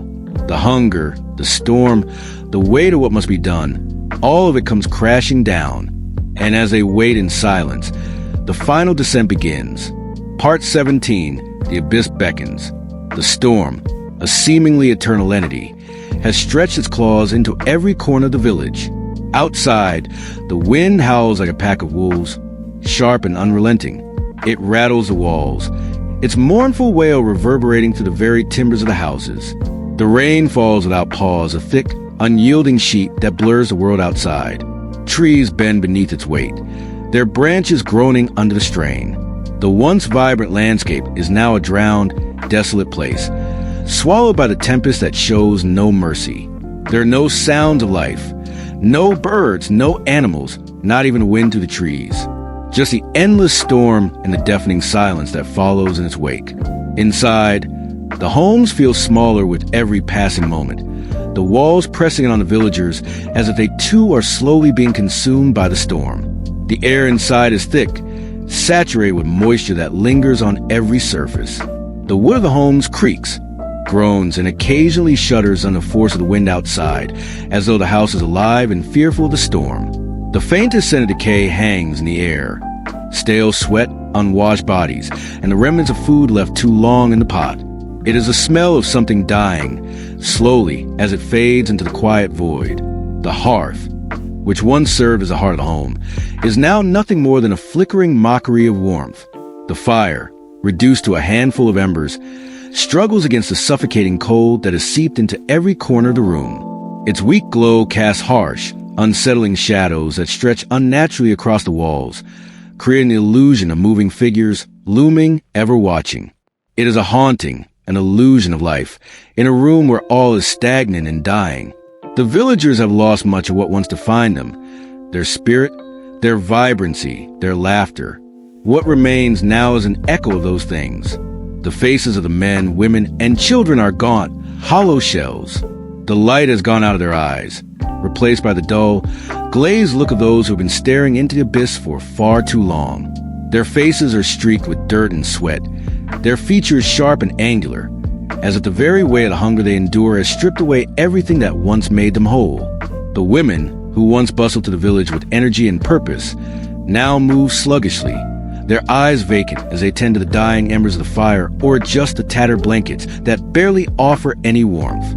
Their hands tremble with each movement, no longer the steady, practiced gestures of caregivers and providers, but slow and deliberate, as though they too are waiting for a moment when everything will break. They no longer speak of what comes next. There is no point in speaking. They all know what will come. The children, who should be filled with wonder and hope, are small and frail, their bodies wrapped in the remnants of blankets that no longer offer the comfort they need. Their faces, once flushed with the health of youth, are now pale and drawn. Their eyes are wide with fear, but there is no longer any childish innocence in them. They are old beyond their years, hardened by the relentless hunger and the weight of the atmosphere that clings to them. They have seen the silence in their parents' eyes, the resignation that now defines every waking moment. They feel the air grow heavy around them, thick with something darker, something that no one dares speak aloud. The men are little more than shadows of their former selves. They sit slumped in the corners of their homes, their bodies bent under the weight of exhaustion, their faces hidden in their hands or staring blankly at the walls. They do not speak, for there is nothing left to say. Their hands, once strong and capable, now lie limp by their sides, too tired to even attempt to hold their weapons or tools. The forest, which once provided for them, is silent, now empty, as if nature itself has turned its back on them. They have hunted, gathered, searched in vain, only to find that the land has nothing left to give. Their once proud village, a place full of life and promise, is now reduced to a place of shadows, where the last flickers of hope are fading. The elders, once the wisdom of the village, now sit in stillness, their frail bodies wrapped in blankets, their eyes sunken with the weight of the years. They have seen seasons come and go, but this is something different. The silence among them is deafening, the knowledge of what is to come hanging over them like a dark cloud that refuses to dissipate. They are too old to contribute, too frail to venture into the storm. Instead, they sit in the darkness, waiting for the inevitable. They know what the villagers have been avoiding, what must happen for any of them to survive. As the wind howls and the rain pounds the earth, the village becomes an eerie stillness. Time itself seems to slow. The relentless sound of the storm outside is deafening, but inside, the air is thick with the quiet anticipation of something unspeakable. The villagers sit together, huddled in the cold and the dark, their eyes locked in the dying fire, their bodies pressed together for warmth. They know the moment is drawing near. The hunger, the silence, the desperation have all brought them to this point. They know that when the last of the food is gone, when the storm finally passes, they will have to face the horror of what they must do to survive. The atmosphere inside is suffocating. It presses in on them from all sides, a dark weight that is both physical and mental. The air is thick with unspoken words, with fears that no one dares utter aloud. The village, once a place full of life, now feels like a tomb, and the villagers, as they sit in the dark, are the ghosts of a world that has passed away. They wait for the storm to pass, but in their hearts, they know the true storm is inside them, waiting to break. It is not the wind that howls with the greatest fury. It is a decision that is coming. The choice they will have to make will not just change their lives. It will define them forever. As the night stretches on, there is a profound silence, a silence so deep it feels like the entire world is holding its breath. The wind outside howls, but inside, the village waits. The storm outside may pass, but there is no escaping what is to come. The darkness in the air is suffocating, and the villagers, huddled together in the shadows, know that whatever happens next will haunt them forever. Part 18. The moment of no return. The storm continues its endless assault on the village, unrelenting and brutal. It is no longer just a storm, but a harbinger, a manifestation of something far darker, something that mirrors a decay within the hearts of those trapped in its grip. The wind howls with savage fury, shrieking through the trees, tearing the last remnants of life from the earth. The branches, once strong and resilient, bend and snap under pressure, their brittle limbs breaking with an eerie crack that echoes across the desolate landscape. The rain falls in torrents, so thick that it blurs the horizon, obscuring everything in its path. The earth beneath the villagers' feet is sodden, the mud clinging to their boots like the weight of their hopelessness. The village, once a place of warmth and community, is now a hollow shell, its bones creaking and groaning under the weight of the storm. The homes, built to withstand the elements, now seem frail, their walls trembling with each gust of wind. The smell of wet earth and decaying fills the air, mingling with a faint stench of fear. The hearths, once the heart of the home, have been reduced to a few flickering embers that cast a dim, dying glow across the room. The heat from the fire, once so comforting, is now a fleeting sensation, barely enough to warm the cold bones of the villagers. The light dances across their faces, distorting their features into grotesque shapes, shadows that seem to reach out, stretching toward the dark corners of the room. Inside, the villagers huddle together, their bodies pressed close for warmth, though the cold has already seeped into their souls. There is no sound but the occasional crackling of the fire, the wind that howls in the distance, and the shallow breathing of those gathered. No words are exchanged. There is no comfort to be found in speech, for they all know the truth now. The choice that lies ahead is not one of survival, It is one of sacrifice, of something far darker than any of them had ever imagined. The air inside is thick with dread, the atmosphere so heavy it feels as though it could crush them. The villagers' faces are pale, gaunt, drained of all color. Their eyes, once filled with hope, now seem dull, lost, reflecting the emptiness that has consumed them. Their skin has become thin and fragile, stretched tightly over the bones, as though the very essence of life has been drained away. The hunger gnaws at them, but it is no longer just a physical hunger that eats at their insides. It is the hunger of the soul, the longing for something they no longer believe they can have. Hope, warmth, a future. The women, once the nurturers of the village, now move like shadows, their actions slow and deliberate, mechanical. Their hands, once steady and sure, now tremble as they stir the pot that holds the last remnants of food. The broth is thin, barely enough to wet their parched throats, let alone nourish their bodies. The smell is sour and unappetizing, a far cry from the hearty meals they once prepared with pride. The silence between them is deafening, broken only by the soft sound of their labored breathing. They no longer look at each other with warmth or tenderness. Instead, they avoid each other's gaze, afraid of what lies in their eyes. The same resignation, the same fear. They know that the time is near, that soon the choices they have long avoided will come crashing down upon them. The children, once the joy of the village, are now frail, their small bodies shivering in the cold. Their faces are hollow, their eyes wide with terror and confusion. They do not ask for food anymore. They do not cry. They sit in silence, too frightened to move, their small forms huddled together in the dim light, trying to find comfort in each other's presence. Their once lively voices have been silenced, their childhood innocence stolen by the reality of the world they now live in. They know more than they should. They feel the fear, the tension, the dark silence that hangs over the village like a heavy fog. They can feel the hunger gnawing at them, but it is not just their bellies that ache. It is their hearts. They are too young to understand the full scope of what is coming, but they can feel in the air, thick and suffocating. The men, who had once been the stronghold of the village, now sit in the shadows, their bodies hunched, their faces twisted in exhaustion and despair. Their strong, callous hands, once capable of building and protecting, now lie limp in their laps. They do not speak, for there is nothing left to say. Their eyes are sunken, drained of any life they once had. They have watched the land fail them, watched as the animals disappeared, the crops withered, and the world around them crumbled. They have watched as their families withered before them, and now they know with the certainty of those who have seen the end, that the choice is inevitable. The hunger will consume them, and soon they will be forced to choose. The elders, seated at the farthest corners of the room, watch in silence. They know more than anyone the terrible truth. They have lived through famine, through hardship, through loss, but never like this. They have seen villages collapse. But this is different. This is a death of the soul, as much as the body. They can feel it in their bones, the weight of what is coming, the dark knowledge that there is no escaping it now. Their once strong hands tremble, their minds clouded by the weight of years. But even they cannot deny the truth.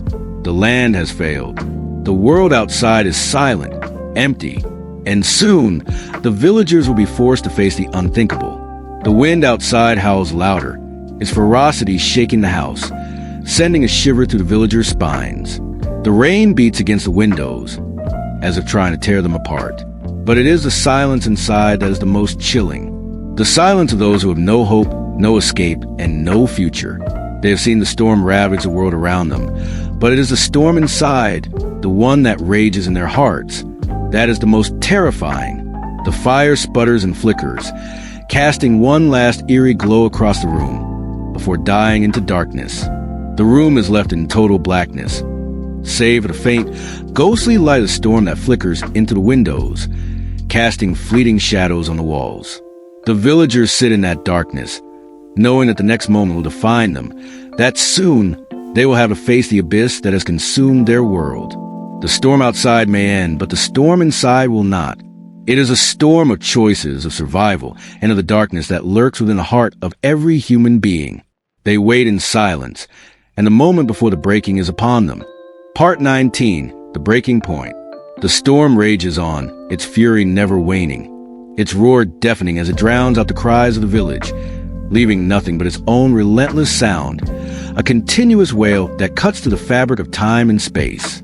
The wind screams sharp and biting, curling itself around the corners of the village homes, making the timbers groan and tremble as if the houses themselves fear the storm. The rain, a thick, almost tangible force, smashes against the windows with a rhythmic intensity, shattering the quiet with its insistent pounding. The earth beneath the villagers' feet is now a quagmire, the mud sucking at their boots as they step gingerly, trying to maintain their footing in a world that seems to be sinking into chaos. Inside the homes, the atmosphere is suffocating, as though the walls themselves are closing in, the flickering embers and the hearth struggle to hold on, their faint glow barely enough to stave off the oppressive cold that has seeped into every crevice of the house.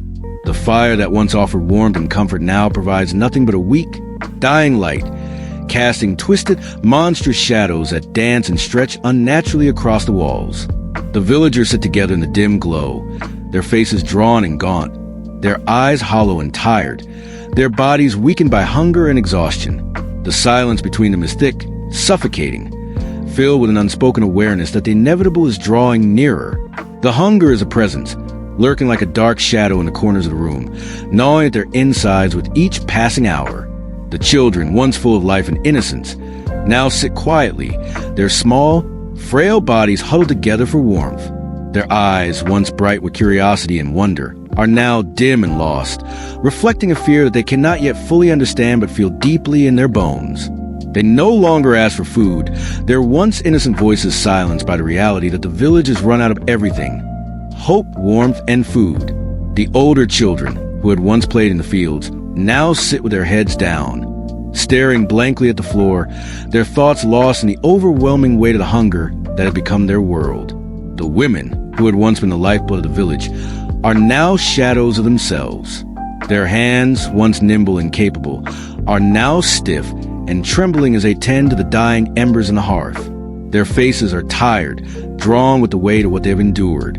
Their once soft voices, filled with warmth and care, are now hollow and strained, carrying the weight of too many sleepless nights and too many empty bellies.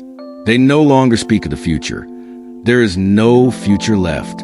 They move through their tasks with mechanical precision, too exhausted to even feel the weight of the work, as if each movement is the only thing keeping them tethered to this cruel reality. They no longer have the strength to reassure their children, to offer comfort. Instead, they silently endure, their thoughts consumed by the horror of what they must soon face. The men, too, have been broken by the hunger, by the endless cycle of despair.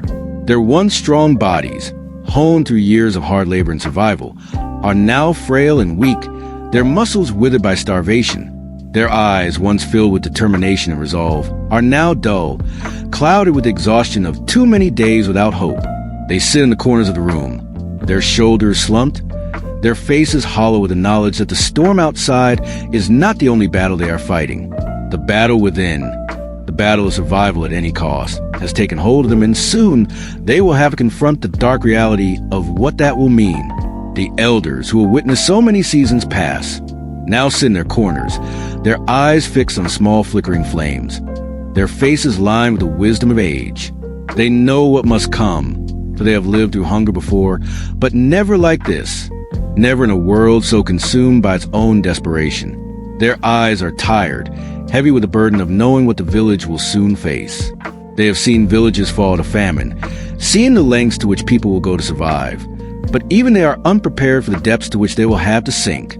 Outside, the wind howls like a great beast, snapping branches, tearing through the trees and battering the houses with savagery that mirrors the storm inside. The land is no longer recognizable. The once fertile soil, the fields that had sustained them, are now drowned under the relentless rain, turning to thick mud that clings to everything. The trees that once stood proudly now bend under the weight of the wind, their limbs snapped like brittle twigs.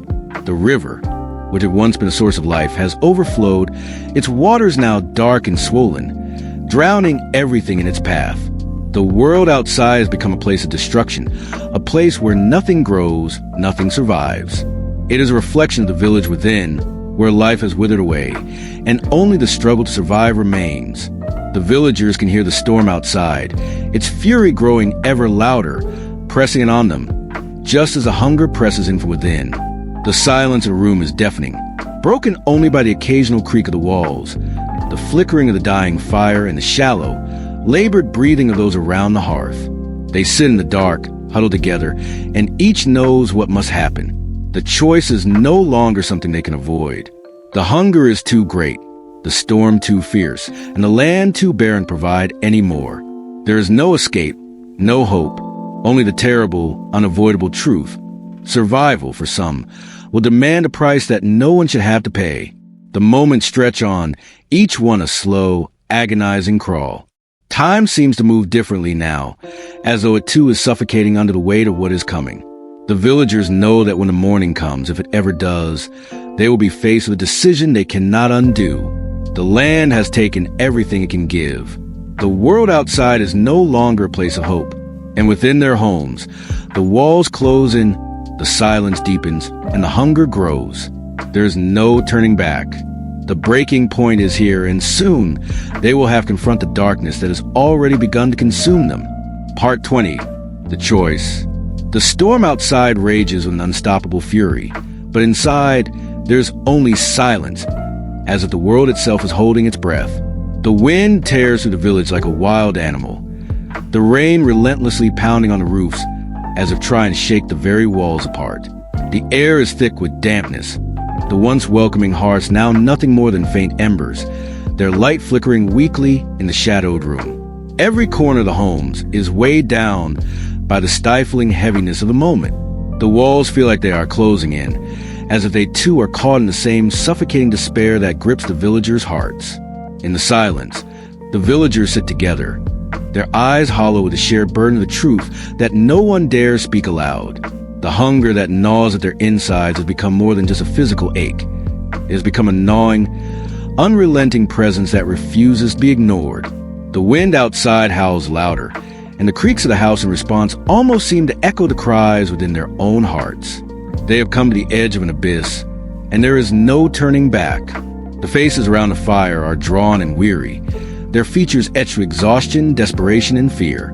The women, once the lifeblood of the village, now move slowly, mechanically, each motion heavy with the weight of what has become of their world. They glance at each other briefly, but their eyes are filled with a shared emptiness. There is no comfort left to give, no reassurance to offer. They no longer look at each other with the hope they once shared, but with the understanding that what comes next is not something that can be spoken of. The children, who once ran with laughter to the fields, sit huddled together now, their small bodies cold and frail, wrapped in tattered blankets that no longer offer comfort. Their eyes, once filled with wonder and joy, are now wide with confusion, fear, and something deeper, a recognition of the silence that has swallowed them. They sit still, not moving, not speaking, as if the very act of speaking could break the fragile reality they have left. Their world, once full of color and life, is now reduced to the shadows that stretch across the room, distorted by the flickering light of the dying fire. The men, once strong and full of resolve, are reduced to hollow shells of themselves. Their faces, once proud and determined, are now gaunt and weary, their eyes clouded with the same resignation that fills every corner of the room. They sit motionless, their bodies slumped against the walls, their hands limp in their laps. No one speaks. What words could there be to offer now? They have watched as the world around them has withered and died. They have seen the animals flee, the crops fail, the land become barren. They know what must be done, but they cannot bring themselves to speak it aloud. The choice is unbearable. The elders sit in their own silence, their faces wrinkled with age, their bodies frail and fragile, but their minds sharp with the knowledge of what must happen. They have seen death before, but never like this. They have lived through hunger and hardship, but the choice that now looms over them is a terror they cannot escape. They have lived their lives with the wisdom of years, but the knowledge of what must be done now weighs on them more than anything they have ever known. Their eyes meet briefly, and in that look, everything is understood. They have lived long enough to know that survival has a price, and that price is darker than they ever imagined. The room is heavy with the knowledge of what is coming. Each heartbeat is slow and labored, as if even time itself is unwilling to move forward. The storm outside howls, its shrieking voice growing louder, drowning out all thought, all sound, until there's only the deafening pressure of the moment. The hunger claws at them, sharp and insistent, gnawing at their resolve, their humanity. The villagers know that once the food is gone, once the last morsel has been consumed, their survival will depend on a choice too dark to name. The weight of it is unbearable. The silence presses down on them, thick and suffocating. The walls of the house, once a source of protection, now seem to close in tighter with every breath. The fire flickers once more, the last embers burning low, and for a moment, it feels as though time itself has stopped. The villagers look at one another, their eyes meeting in a shared, silent understanding. There is no turning back now. They have come to the edge, and whatever happens next will change them forever. The storm outside rages louder, its wind shaking windows, its fury an echo of the storm within their hearts. It is a storm of survival, of desperation, of the darkest corner of human nature. The villagers know what they must do. They have seen the darkness in the eyes of their children, the fear in the faces of their friends and loved ones. They know that soon, very soon, they will be forced to choose. To live, they must cross a line that no one should ever have to. And so, they sit together in the darkness, the air thick with the weight of it all. The storm rages on outside, and inside, the storm is building, drawing them toward the terrible moment of reckoning. The choice is coming. There is no avoiding it, no running from it. It is the one thing they cannot escape, the one thing that will define them for the rest of their lives. In the flickering light of the dying fire, they wait. The storm outside howls one final time, a mournful wail that reverberates through the village. And inside, in the silence that follows, the villagers know that the breaking point has come. The choice has been made. And no matter what happens next, they will never be the same again.